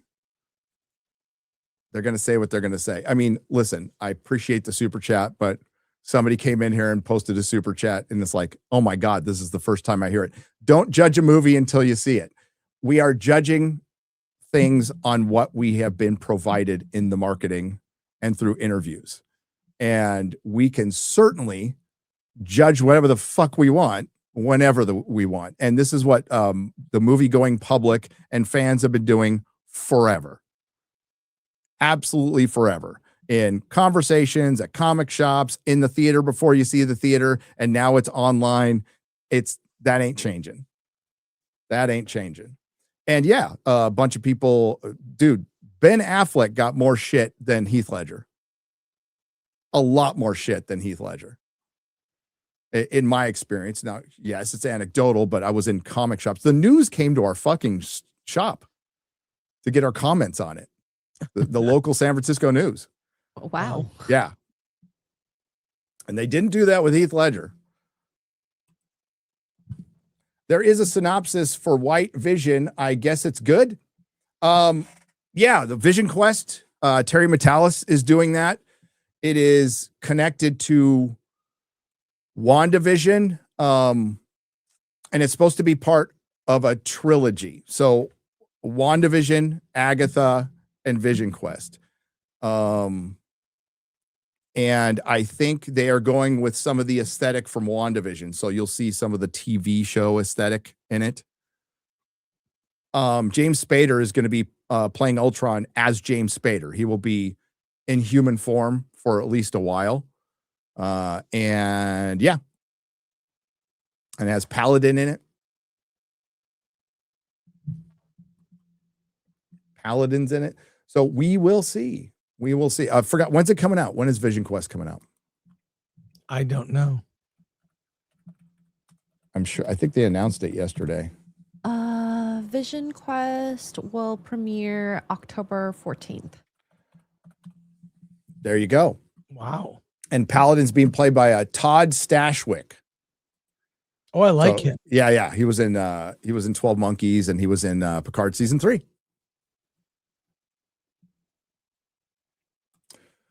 I live in DTLA and I vote for Spencer Pratt and Steve Hilton. Thank you, Jacob. Who's oh my God, there's a governor race too. Yeah.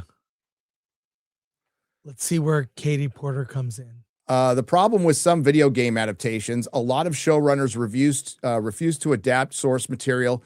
Noah Hawley openly admitted that he will not be adapting Far Cry video games into his show. Well, Noah Hawley was a guy I had some respect for because of what he did with some of Fargo and at least Legion season 1 and 2. But then I watched Alien Earth. Alien Earth was fucking terrible.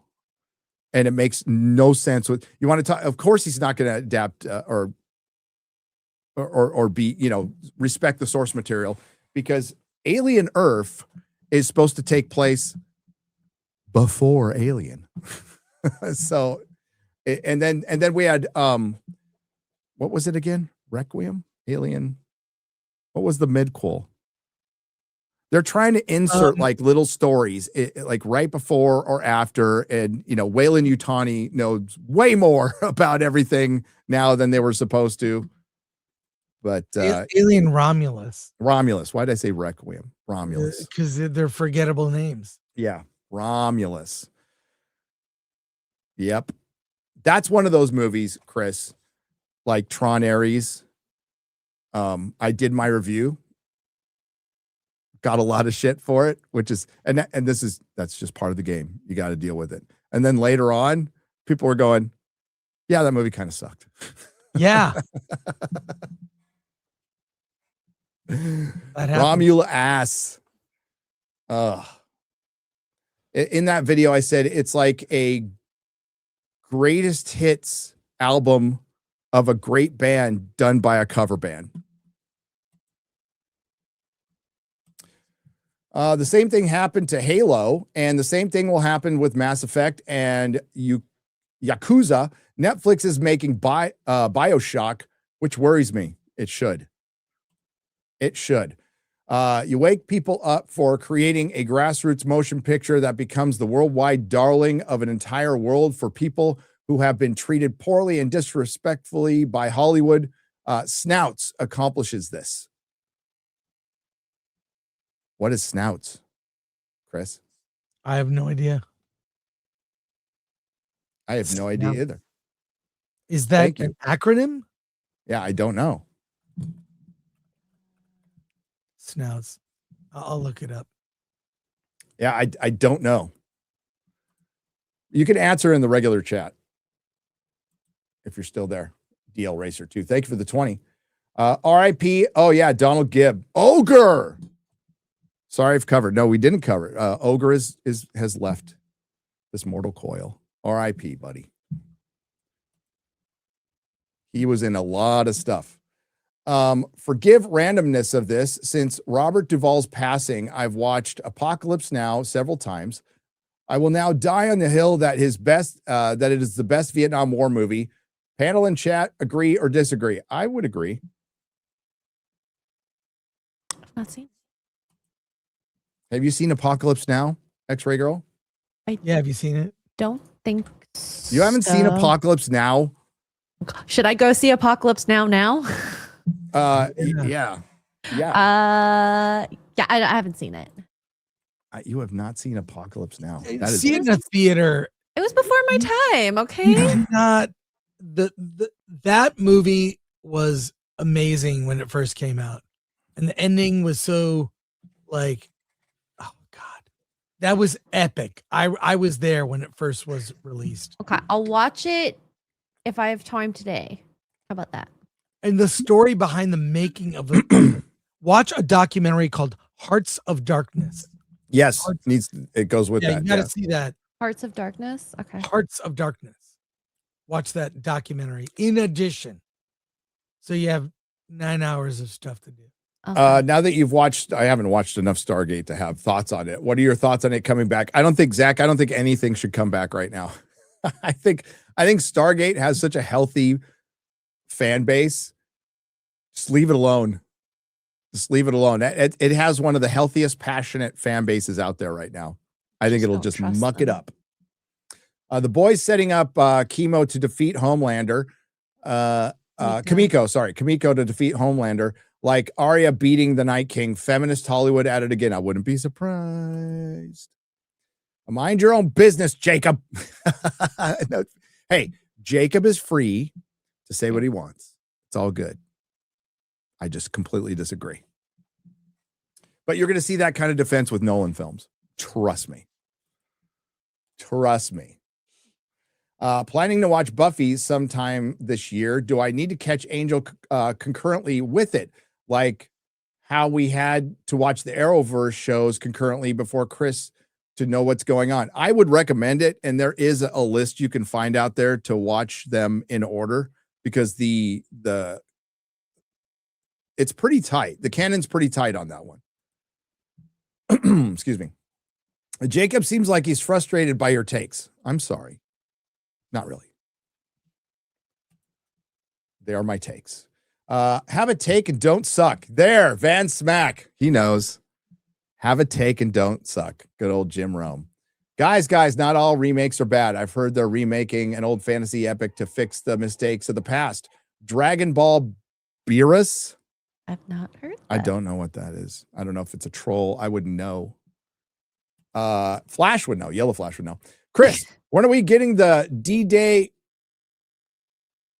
Gore channel?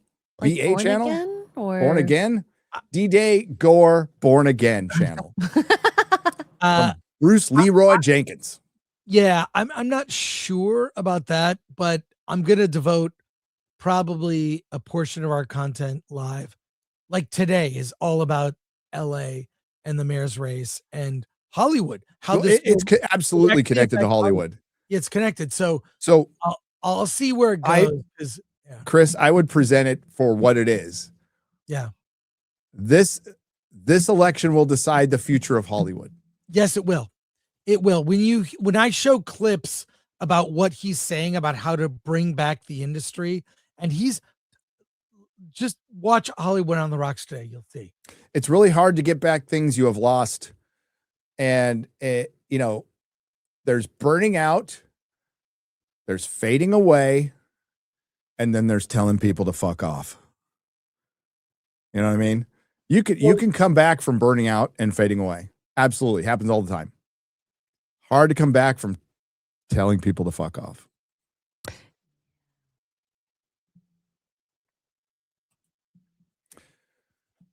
Could you all imagine Robert Eggers' The Odyssey? Yeah, I could.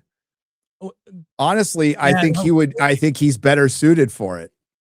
Yeah, he gives no fucks the way he casts. Go back. You missed the Babies on the Rocks one. Oh, do we? Yeah. Okay. We didn't talk about one now. But yeah, Robert Eggers, he goes so far as to make sure people speak accurate to the era. You've seen The Witch, right? Yes. Oh yeah. The way they spoke in it, you're like trying to. That's no. I'm kind of I'm an Eggers fan.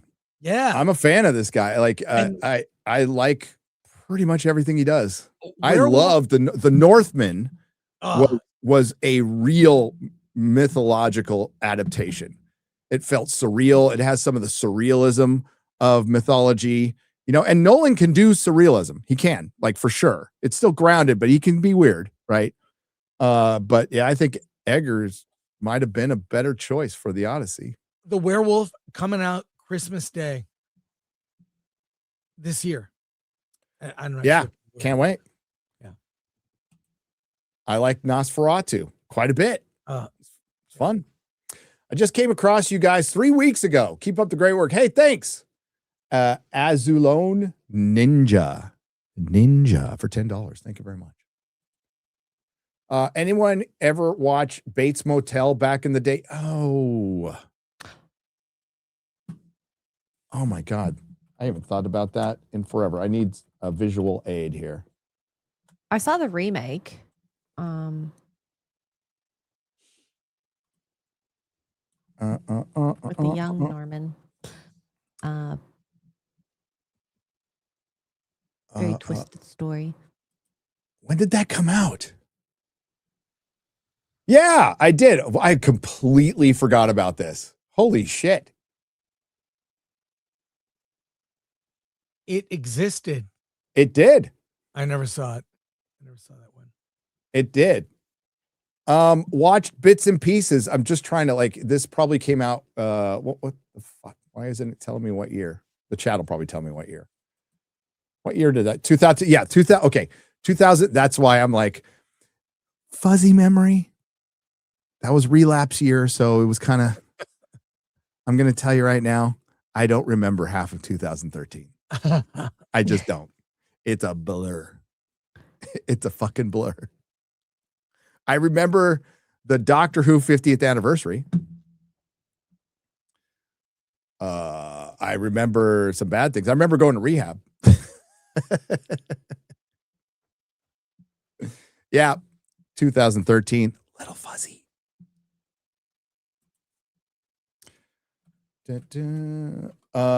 Hey, Psycho 4. It made me think of Psycho 4 with Henry Thomas. That was good.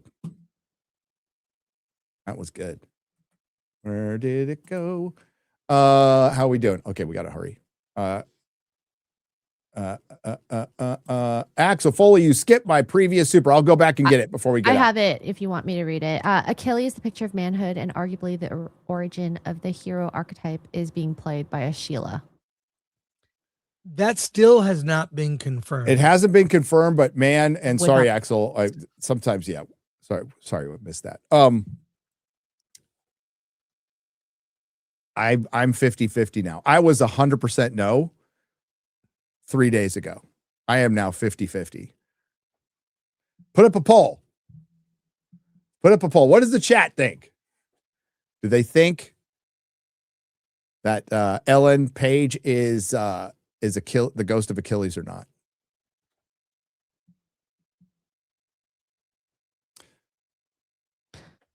Okay. There you go. Poll's up. The poll is up.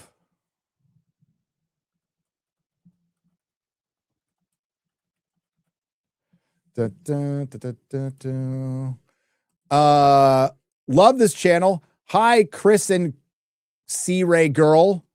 Oh. C-Ray. Hey, Gary. What would you be doing if you weren't reading this super chat? Also, what is your idea of a perfect Sunday? What is that? My idea of a perfect Sunday? Oh my God. What's your idea of a perfect Sunday, Chris? Having no obligation, sitting around my place, grab an old DVD, or just I don't know, just sitting around, couching it. I like couching it. Agreed. Yeah, that's actually, and then going also outside to do stuff, like going somewhere, like doing brunch or something. Sounds like a girl thing, but just I'm not the kind of person that sits around and thinks about what's my ideal day. Yeah, my ideal day is I got through it with a smile on my face for at least half of it, and I'm still breathing by the end. That's my ideal day. I live not dying. That's a perfect day. Not dying. I really do like the days of where I can go out and do my little walk in my neighborhood, watch a movie, go to the comic store with a kid, or or stream or make a video. Like those are kind of my ideal days. So just your daily day. Yeah. But I'm not some chick who thinks about my ideal day is putting some moisturizer on and sipping some tea and listening to some Enya or whatever the fuck you women do. I don't know.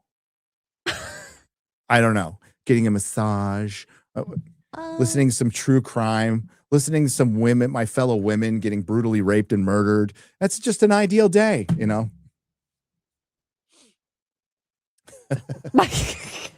What? Wow. See how he thinks about women. Women like true crime. You're fucking It's weird actually for liking true true. crime. It's a I mean- fetish. It's something strange about that shit. Come on, let's be real. It's an Let's be interesting real. story, I guess. Well, True crime channels have to have like a 99% fucking female viewership on YouTube. Like, absolutely. Yeah. like without a doubt. And it's always women doing it. And it's always a story of a woman getting brutally raped and murdered by a man. You know, it's like, what the hell? Well, women are obsessed with criminals. They in really general, are. too. There's something wrong with y'all. Okay. Just saying. You didn't answer. I didn't. The Plantier question. And and it was if they corrupt men, right? Yeah, did Tolkien write in his letters that the Palantir corrupted men themselves? I do not know. I would say no, but I don't know. I haven't read every Tolkien letter out there. Maybe Feanor, if he's out there. Feanor, if he is out there, he could probably answer the question. But as far as I know, the answer is no. The Palantir didn't inherently corrupt men. Men were corrupt, if you know what I'm saying. Not all men, but a lot of them were. They're naturally corrupt.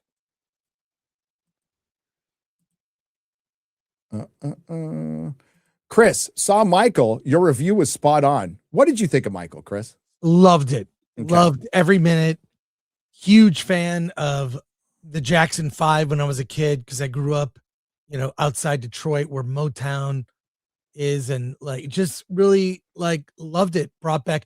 I mean, that Jafar Jackson, he was spot on, Michael, and it was like a celebration. From the scenes I saw, it looked pretty good. Like It's Michael Jackson would not be a easy person to imitate. He embodies him. Yeah. It was just amazing. It brought me back to like everybody like going to a concert and not being on their phones, which is what most of concerts are now. Yep. So someone filming it the entire time. Always well, I think his annoying. I think his reputation's been repaired. I'm pretty convinced he was just a weird dude who hung out with kids because he missed his childhood. I am no sweeper or sympathetic to anybody who was a child molester. I think they all belong in the fucking wood chipper. But I've seen a lot that it looks like his reputation is salvaged. Now, of course, I don't know for sure. But there's some convincing videos, there's convincing arguments, and then there's the, not Corey Haim, the other Corey. And the other kids. Corey Feldman. Yeah. And who have said no, he never did anything. So yeah, I think we're gonna see his side of that story that's never been told, which is really like they tried to bring him down. They really tried to bring Michael Jackson down. It was almost a form of it was blackmail. I think there's evidence. There's a lot of evidence that there's another story to be told. It was the people who owned the record companies and Sony and a lot of stuff. They tried to do stuff to Prince, which is why he changed it. Remember, everyone thought he was crazy. Prince is crazy. He's changing his name to a symbol. That was to fuck with the record company. Yeah, it was. So and they were brutal. They like, and that was their peak, right? Record like the music industry was probably making the most money it was making, and it was the most popular, and it was the most relevant to culture in 90s. Yeah, 90s. Was that his peak? And it had a good run through 2000, about to 2010, and now it's just pop regurgitated shit. Yep. And it's not as important or relevant as it was. The artists aren't making anywhere near the money they were.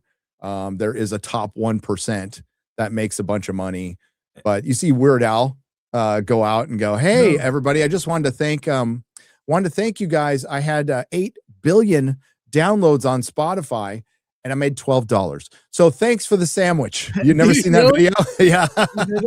Wow. I love Weird Al. I love it. I like that Matt Walsh video. You mentioned it. We talked Yeah, about it's pretty good. Rock is dead. And the main stat was you got me watching that guy's channel about music. Like, there are no rock bands. People don't aspire to be in a rock band. Help me out here, chat. I have been talking about this on this channel for a decade.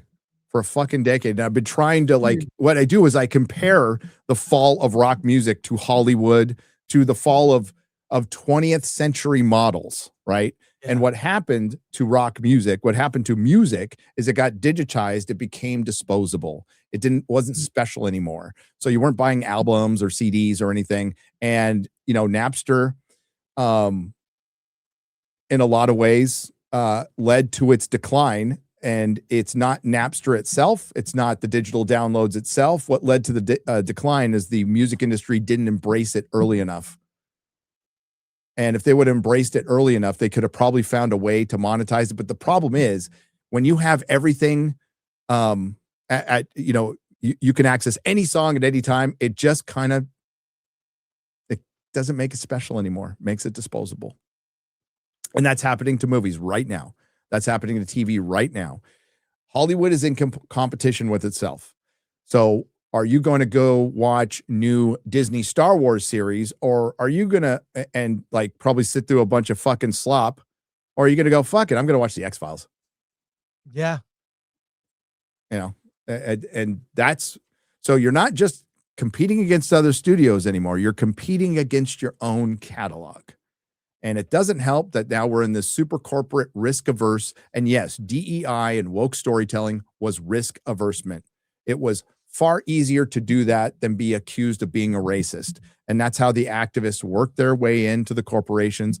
It was extortion. They're like, "Hey buddy, you want to know how to not be called a racist? You do what we say. And we won't go out there and cancel all your shows and protest you." And they're like, "Oh, okay. Yeah, like DEI, let's go."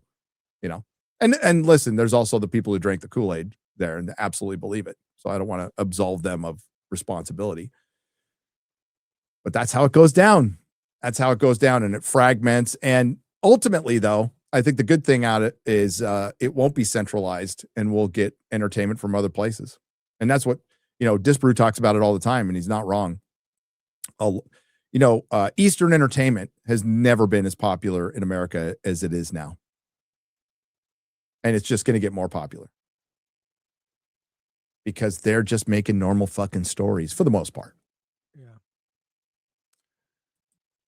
But it is analogous, Chris. The fall of the music industry is analogous to the fall of Hollywood.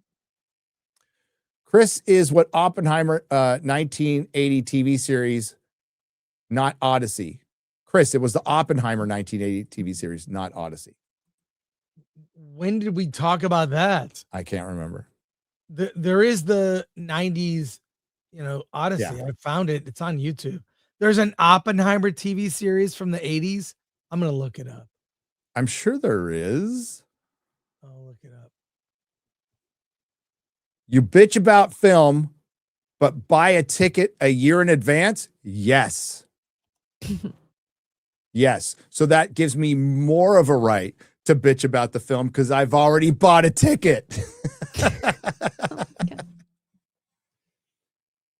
Jacob, I like Nolan. I'm not a super fan like Jeremy. I think Nolan certainly has his hits and misses, but I actually like going to the movies, and I really wanted this to be good, and I was really excited about it.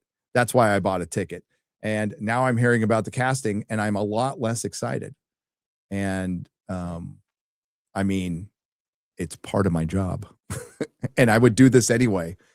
And my wife is grateful because I would be bitching to my wife about the Odyssey if I didn't have this job.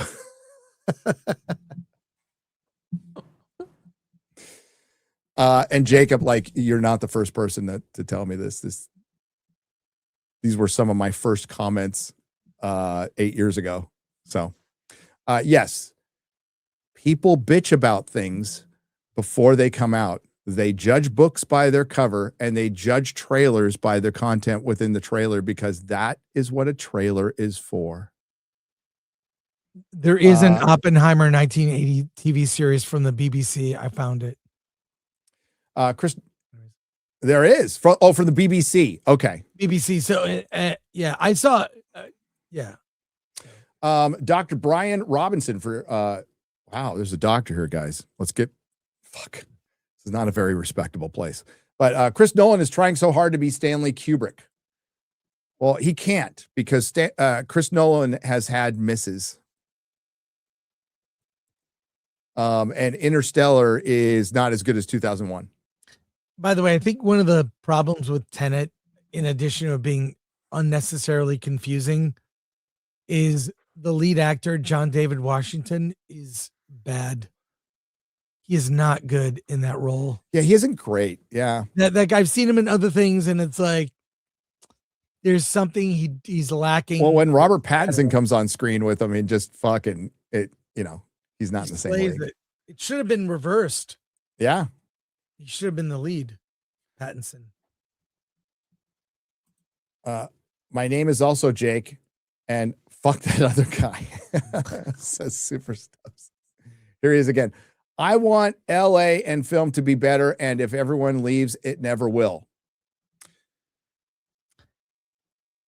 LA film? Yeah, if everybody leaves LA film, it won't be better. I agree with you. I agree, because there'll be nobody making film in LA. But I want film to be better. I do. I'd love for it to survive. I'd love the theater model to survive, but I'm also, you have to understand the reality of the situation. It's on its way out.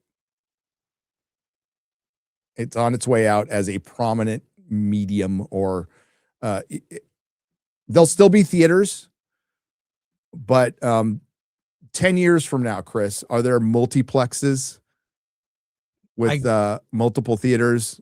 Are there as many now in 10 years as there is now? No. I mean, there's a friend of mine does a series of documentaries about the death. She calls it the death of in-person experiences, like the mall, roller rinks, bowling alleys, like things that were habits that you would do every once in a while or part of a friend group. And people aren't doing that. I was in a thread. Some dad was talking about the 90s, having sleepovers with your friends. When I was a kid, we did sleepovers. I don't think they do that at all now, ever. And in the 90s, we had barbecues every weekend. Saturday, Sunday, who's having the barbecue? I'll bring beer. Everybody contributes. We didn't go to restaurants. We didn't go out. We had barbecues. We all gathered, like 20, 30 of us at someone's house. We drank beer, listened to music. People that had kids brought kids, dogs running around, and we grilled meat like men. And that was, that doesn't happen.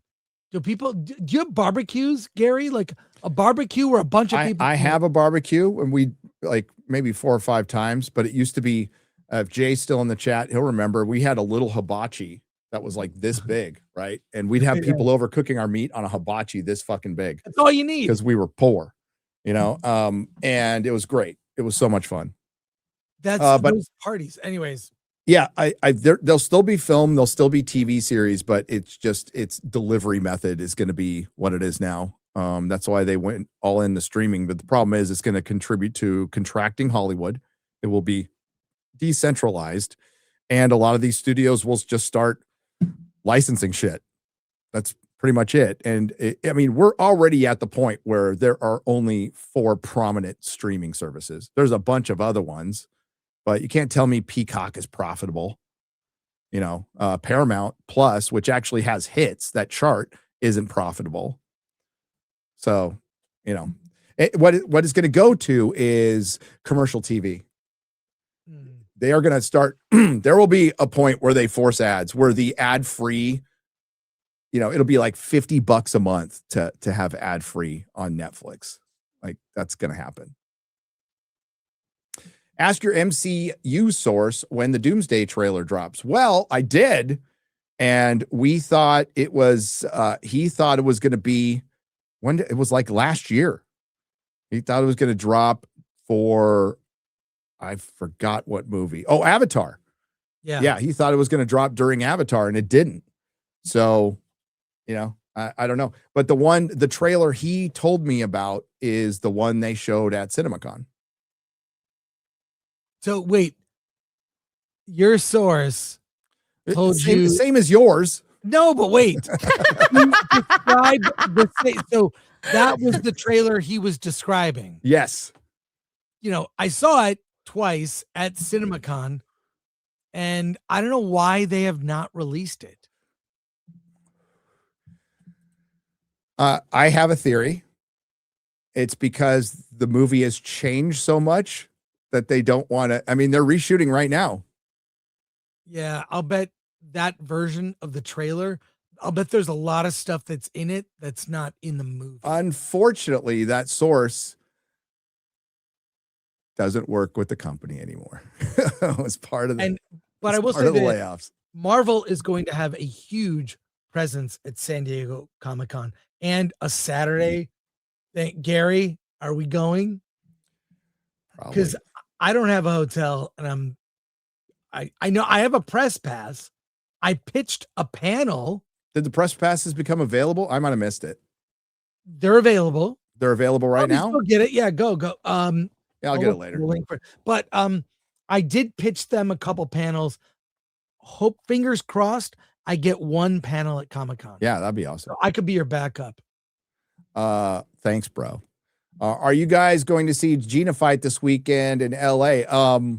I'm not going to be there live, Trish, but I'm going to watch it for sure. Oh, I wish. It's in my calendar. Maybe we'll do a members watch party. Like 9 or 10, but yeah. likely she'll go on at what, like midnight? Yeah. It's the headliner. Yeah. Oh, it's going to be great. I can't wait. I know some people who are going, but I'm not going to say. I'll let them say. Who are they? I'm not going to say. Because I don't know if they want me to, like, it's not my business to tell. They're going. Yeah. I think they've talked about it, but I'm not sure. So I've already gotten in enough trouble, Chris, blabbing fucking too much stuff. Yeah, I know you have. I got in fucking hot water. Oh my God. Woo! And listen, to what Jacob was talking, I talk for a living, and a lot of it is off the cuff.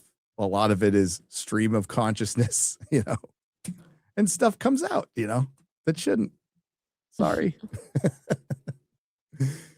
Hail to the great one. He wants his home saved. Thanks, MK Solid. Appreciate you. I chat with him on X and during our live streams. Appreciate it, man. Yeah. Thanks. I just never felt, listen, with San Francisco, Chris, I've told you before, I was just starting to get used to live there right before COVID. I was like, okay, I'm good here. It took me a long time, because it was culture shock. Yeah, it's California, but you grow up in San Diego and then move to San Francisco. It's a very different place from SoCal. Very different attitude, very different people, very different politics. It's more gay. It's more gay. More gay. It's really gay. But yeah, I got used to it after a while, and then they did what they did. Did you hear about that Mary Sue article that we read yesterday on Real BBC? Yeah, that was hilarious. They're really not self-aware, are they? No. Dude, where they called me, they're so bad. Gary Beekler of San Antonio, Texas.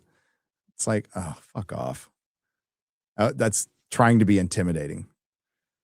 I am so worried about the Mary Sue sleepless nights. It's been 5 years. have an orange.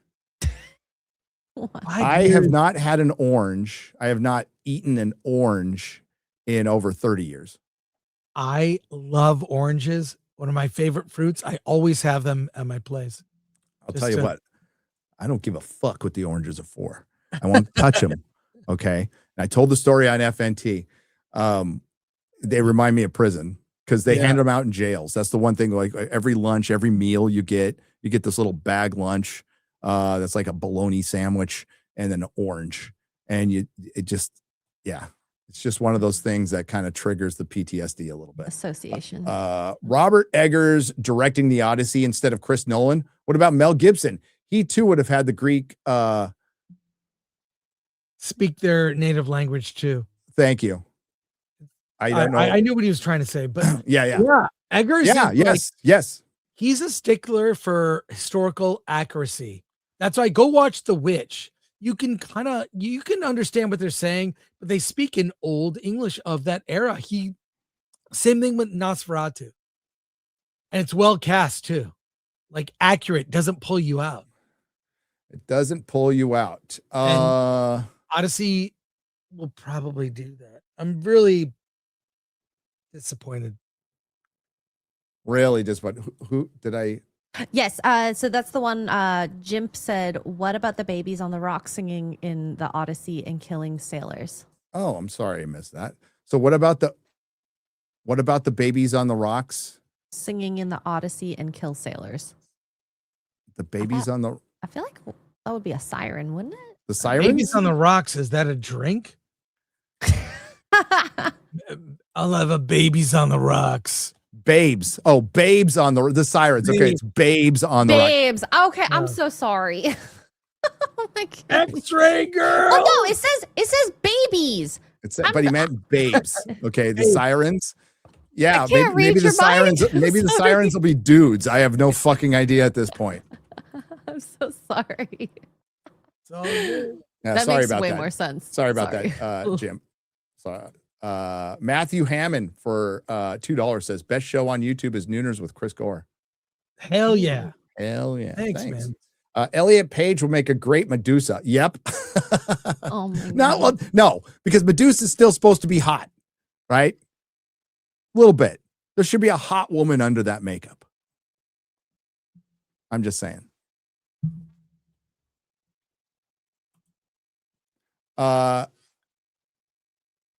Getange for 50 Canadian pesos. Thank you very much. I was wrong. My wife likes you. I'm sorry. Here's some Canadian pesos. Did your wife? Oh, the felon thing, maybe? Maybe. Well, thanks. Thanks to your wife. The fact of the matter is, some people won't like me because I'm an ex-felon. That's just something I have to accept, and that's based on my poor decisions. I can't put that on them. So I like you more. Thanks. I have a good jail story. I'll tell you one day, Gary. I didn't go to prison. I went to jail for a night. You went to jail for a night. That's right. Yeah. Not that Gary, exciting. Gary's description of an ideal is the synopsis for Deliverance. Dear God. Hey now, don't go cutting up Enya. She's awesome. There's nothing wrong with Enya. That was just the first name I could come up with, Or, oh God, I'm thinking, I always get them mixed up. It is, why am I blanking on her name? There were so many fucking chick singers from the 90s now. And now I'm blanking on it. Doesn't matter. I would love to see Michael, but if I want to see it in IMAX at the theater closest to me, Dido, that's the one I was thinking of. At the Regal LA Live is $32 a ticket. Expensive. What? Oh my God. You could join the Regal. They have the Regal thing where you pay like $25 a month. Oh, like a membership? You could see like unlimited movies. Yep. Pay one price, see all the movies premium, or you buy a ticket to a different movie and sneak in. I've heard people doing that. Greta Van Fleet, best modern band, sound like Zeppelin, although they claim they didn't sound like Zeppelin and didn't really know, which was a weird claim to make, but yeah, they're all right. Funnily enough, the last bastion of good rock music is YouTubers. Kind of is. Razor Fist released a 4th Michael Jackson rebuttal recently. I'll have to check that out. I had a choice between a few years ago to watch Strange New Worlds or Deep Space Nine. It was pretty obvious. Even at the time, I was very glad I chose correctly. R.I.P. Galdammer and hail cast and crew. Yeah. See, that's talking about like competing against yourself. Watch DS9 all day long. Is Disclosure Day going to be any good? I hope so. I hope so. Yeah, the last trailer. I saw a little more of it at CinemaCon. It looks like it could be good. I don't know about those effects, but tickets go on sale today, actually. Oh, there you go. Oh, Carlito Classico for $5 says, I'm a Nolan stan. I preach for him, but I find casting for Odyssey befuddling and indefensible. Befuddling is a really good description of it, actually. Maybe just done for the Academy checkboxes. That's what a lot of people are saying. But I mean, he swept the Academy Awards with Oppenheimer practically. I mean, he won a lot. That was his, and Nolan it didn't seem like he's the kind of guy who gave a shit about him. He just like, I've always seen Nolan as like an auteur who just loves film, loves everything about it. Complete film nerd, complete. And this feels like he is trying to be, I'm not going to say part of Hollywood. I said it on my post. I think he feels like his industry has been beaten up and he might be defending it. He might be reinforcing some of this stuff.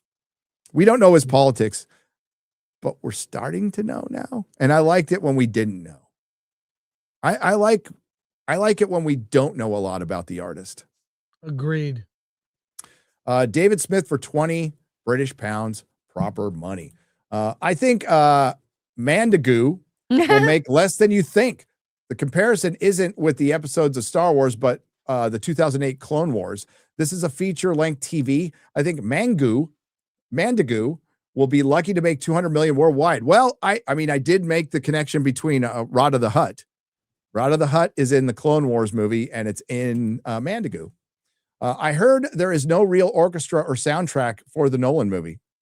Yeah, they're going to, one of the things they're doing is taking Greek gongs and running them through a synthesizer. So it's going to sound like synthesizer music. I like weird stuff like that. Like I do too. Hans Zimmer. I've seen him in concert. He's amazing. The casting in the Odyssey will just take me out of the movie. Not planning to go, says Aaron Pipes. That's fair. There are tons of great rock bands out there. You just got to go looking for them. That's the thing. It's just hard to find them. Recently, I've been listening to Castle Rat, a 70s style fantasy rock band. Check it out. The thing is, some of the good bands are still doing that old 70s, like classic rock thing. And, you know, music was healthy, Chris, when there was subgenres, not just genres, subgenres, and subgenres of each, you know, subgenres of metal, subgenres of ska, subgenres of punk, subgenres of pop, you know, and now it's just bleh. Nothing new. What were you going to say, Chris? No, just like I find new bands I like. They're very few and far between. The band called Slow Pulp I really like.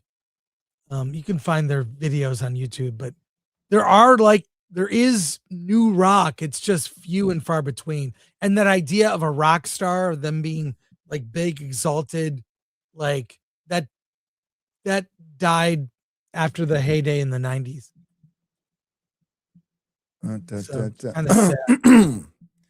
I'm completely blanking on a new-ish band. Starcrawler. Yeah, I kind of like Starcrawler. Starcrawler? Yeah, okay. Yeah. They're from LA. Anorexic girl singing. I mean, they're not that new. Jesus Davila has gifted 1 Nerdrotic membership. Thank you, my friend. Hale, what is this orange thing? I'm out of the loop. Go to Side Scrollers. There is a video that will explain it all to you from Stuttering Craig. Which one of the 9 videos? I swear I've watched 8 hours of videos and I don't know what's going on. There is no TLDR. The lore, there is no cliff notes for this lore. And I feel like it TLDR is changes 3 every hours. day. It is niche internet lore, but it also is I've never seen anything like it. It's like something you know new. what it is? I message you. It's like the Avengers Endgame of YouTuber drama. It's Everyone like watching is reality somehow- television. Everyone is somehow involved in, and everything's being parsed out and minutia. And this person said this, and I see clips of this and clips of that. It's literally Avengers Endgame of YouTube drama with every character and side character involved. I don't know why I'm not part of it yet, but I'm sure I will be now. You know what? Just spectate on this one, buddy. Trust me. Oh, dude, I am not.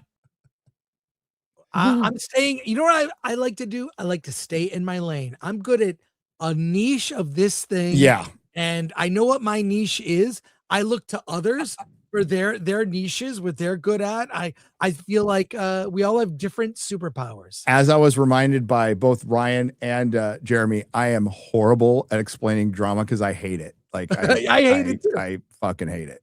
Yeah, I didn't care before, and I don't care. And it's just not my thing. And it's not to sit here and say I'm like what I cover is better than what it is. Certainly a part of the internet. It will always be, and there's channels that do it really well and really entertaining. It's just not my thing. It's not what I do. The super chat's funny. I love it. Oh, good. I just read it. You gotta say it. Odysseus, no. Thank Team Us.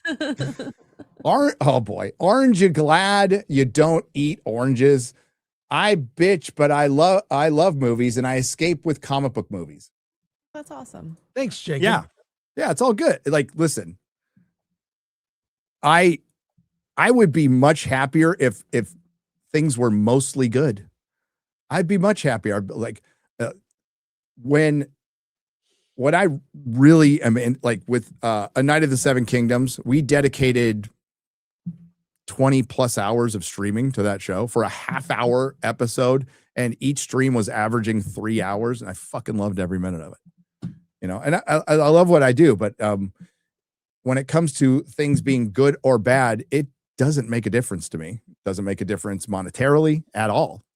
And when we praise something good, the way the metrics work, the money's better. You know, the money's just better. Like my One Piece video, 500,000 views, which is fucking awesome. It came out like for season 1. It came out 3 months after the season, so I didn't think anybody would fucking care. A video that did very well. We'll just say a video that did very, very well. I find it's fun to talk about movies that really suck or that are really good. Yeah. But then there's this 80% in between that are just okay. And that's most of what I see. It was all right. Like Mortal Kombat 2 is all right. Yeah. I'm not doing a video on Mortal Kombat 2. I mean, Perry could clip it out for daily if he wants, but I'm not going to sit down and do a video for Daredevil Born Again season 2 because nobody cares. Right. And the only takeaway from Daredevil Born Again season 2 is Disney is completely incapable of making Marvel, and it does not bode well for Doomsday at all. Yeah. Luckfeld for 20 says, have you seen how U.S. intelligence funds certain artists for their own agenda? I wonder if rock music disappeared because they started funding rap, hip hop, and good info from Mike Benz about it on JRE. Might be a good for Forbidden Frontier. Yes, I did see that. And listen, the CIA was involved with the hippie movement. So they've always been in there. And yeah, that's been talked about a lot by Ice Cube and a lot of people. I've been obsessed with Epic, the musical soundtrack based on the Odyssey for a few years now. I was excited for this movie, but based on the casting, I'll probably pass. Disappointing. Yeah, I just discovered that Epic thing. It's all in my I put things in my history to watch, and that's it. Growing up, I thought Jewish movies was nothing in comparison to Hollywood. Now it's Shakespeare to my ears. Says Uzi for $5. There you go. 8 years sober. Congrats. Thanks for being an inspiration. Congratulations, buddy. Well done. The only new rock band I like is Sleep Token. I can't say I've heard of them, but I'm old now. So, Elliot Page is most likely Elpenor, who Odysseus meets in the land of the dead, who asks for a proper burial after dying on Circe's island. I hope so. I hope so. I'll listen to music here. I'll occasionally find something surprising. There is a cover band. They're all kids. Low Darts. Check them out. Says Bubba Doom for $5. Low Darts. Cool. Low Darts. Looking like the only hope for fandom is Henry Cavill and his Warhammer project as he stays late correcting other writers' lore mistakes. That's good to hear. Hi guys, thanks for everything I've seen. Have you seen Landman? Oh yeah. Maybe a review and mostly about Ali Larder character. She the show confirms a lot. Take care. Ali Larder is hot. Really, really hot. Landman is amazing. Landman is amazing. Go ahead. Hang on, I'll get the rest. Hey, I gotta find it. Oh, okay. I did not put it on the sheet. I can though. Put it on the sheet. Put it on the sheet. I'm gonna look up that band Low Darts. Yeah, look up the band Low Darts. I just put stuff in my yeah. Okay. There we go.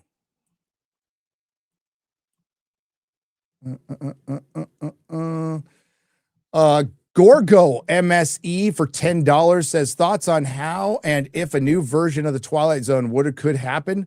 Would love to see a new weird mystery series in a show format. Greetings from NRW Germany. Much love. Well, they recently tried a Twilight Zone with Jordan Peele and it didn't come off. If they had, I don't think they have the writers to do it. I would love to see a new Twilight Zone, but current Hollywood, I have zero faith in. Well, Black Mirror is kind of the modern, but it's like what's happening in our world is like they can't keep up. There's so much, I think that's been revealed. So read that one from Ryan Kinnell. Oh God. Ryan Kinnell? At least it's not a dirty one. YouTuber? Yes, Ryan Kinnell for $10. Sad news. Just heard Jeremy's home's library caught fire. He lost both books and one wasn't even colored yet. Hashtag prayers sent y'all. Wow. That is a very funny insult. It's way better than the constant gay stuff. Like that gets boring. That's very clever insult. Yeah. All right. We got a few. Yeah, so much for the 90-minute episode, but sorry, let's do a short show. And here we are, 2.5 well, hours. hey, it's the last nooner for a while. Right. So gotta make it last. Fuck it. The next, 3 weeks, maybe. 3 weeks. So Buffalo Blue Bear said for $1.99. Yeah, sorry, I meant season 9 and season 10. My bad, temporary retard. Just like you would never have to apologize here. Okay, this is the last place you need to apologize for flubbing something and being retarded. We do it all the time. We do it all the time. I need to get a new microphone stand. This one's like right in front of my you have one monitor. of those like floaty things? I like my my low profile one. This one's great. Yeah, I have a new one. Around. I'm gonna use. Yeah. Oh yeah, that'll be great for you. Yeah. Move it. You can move it easy. Hope the Odyssey is great. Fingers crossed. I hope it's great too. It doesn't look like it's going to be great though. It doesn't. But yeah, we'll see. With Oppenheimer being particularly white cast, I think some of the casting choices with the Odyssey came from the pressure / criticism Nolan probably received from his Hollywood colleagues. Shake my head. That is it's a good theory. A possibility. Cole Randall. Cole Randall. Cole Randall. Mangu is the new code word for M&G. PP will like it. There you go. Azulone Ninja for $3.99. What comics are you reading right now, if any? Any favorites? The last one I read was Conquered by Mark Miller, and I liked it a lot. I'm still behind on Transformers, but at least I know where to stop now, and it's when Kirkman starts. Next to Robert Eggers directing the Odyssey, Mel Gibson is great. I also would have liked an animated movie like The Prince of Egypt. What else is coming out in July? Because I'm skipping Nolan's. Oh, God. Was Supergirl coming out in July? I No. believe? No, it's June. June. Oh, dang. Spider-Man. Yes, Spider-Man. The Moana live action. Can't wait. Yeah. Oh, there's one more that just popped in. Nordstrom with the 300 RSD says, I hope y'all have fun in Japan. X-ray. When you go there, go to a cat cafe. I love cats. I'm allergic to them bad. So, What? Yeah. Not deathly, but I will be sniveling. My skin will go rashy, eyes red. My throat will slightly get a little tickly. Won't close, but yeah. I'll watch from the outside. DL Racer for 5 says, Gary, where is your damn Starfleet Academy chair? It's downstairs, actually. Snouts is the movie I've been trying to pimp for years. Yeah. I'll deliver the chair to Gary soon. Yeah, it's at X-Ray Girl's house. Yeah.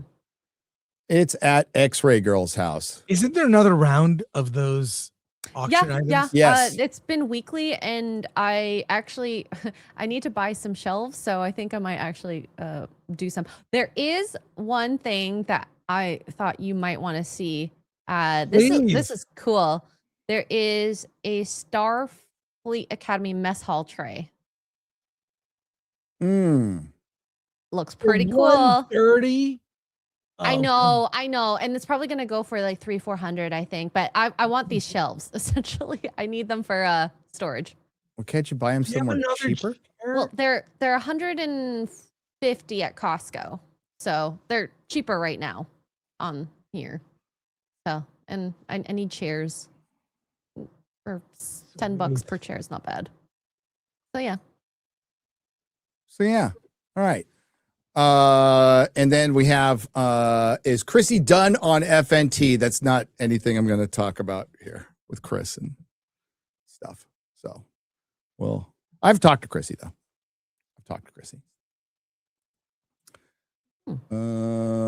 Okay. Chris, what do you got coming up? Hollywood on the Rocks, 1 p.m. Pacific with Ian the Merciless. We're talking the mayor race in LA, how Spencer Pratt could save Hollywood. Is that going to be your entire show? Is going to be well, no, we have other news and other stuff going on, but that's that's our theme. There you go. Yeah. X-Ray Girl. Poor choices tonight, and tomorrow I'll probably try to finish Pragmata. We'll see. Try to finish Pragmata. Looking forward to more purity tests from your group. From Dan Fraga's best friend, 2 Canadian pesos. There's no purity tests. There's nothing like that's going on at all. And what else do we have? Is that it? That's it. That's it. Thanks for the 2 Canadian pesos, though. No, I talked to Chrissy, and nothing has changed as of now. No. But, as far as drama, we made a single statement on Friday. I talked about it on Monday, and that's about all I'm going to get into it. But if you want more information about what is effectively the Avengers Endgame, there's plenty of videos out there, dude. Drama, just watch every YouTube channel currently. Yeah. Except for Film Thread. We don't really get into that. No. But so I will be this will be the last Nooner till June. I'll miss you, Chris. Hey, miss you, man. We got some videos to make. Your adventures. I'll be watching. Yeah. I can't wait. What do you got coming up, X-Ray Girl? You already asked that, but I did. All good. Yes. Yeah. What do you got coming up, Gary? I don't know. I got to make an Odyssey video. Oh my God. I got to make an Odyssey video. Yeah. But I'm glad I'm glad I got a pass when I false flagged that parody channel. The parody channel? I don't know. I don't know. Karen July MF 4 ounces for 5 Canadian pesos. False flagging is very bad. False flagging is very bad, period. And so is stealing content. But I've said that before. Yeah. Don't be a faggot. Don't be a faggot. Don't be a faggot. So yeah.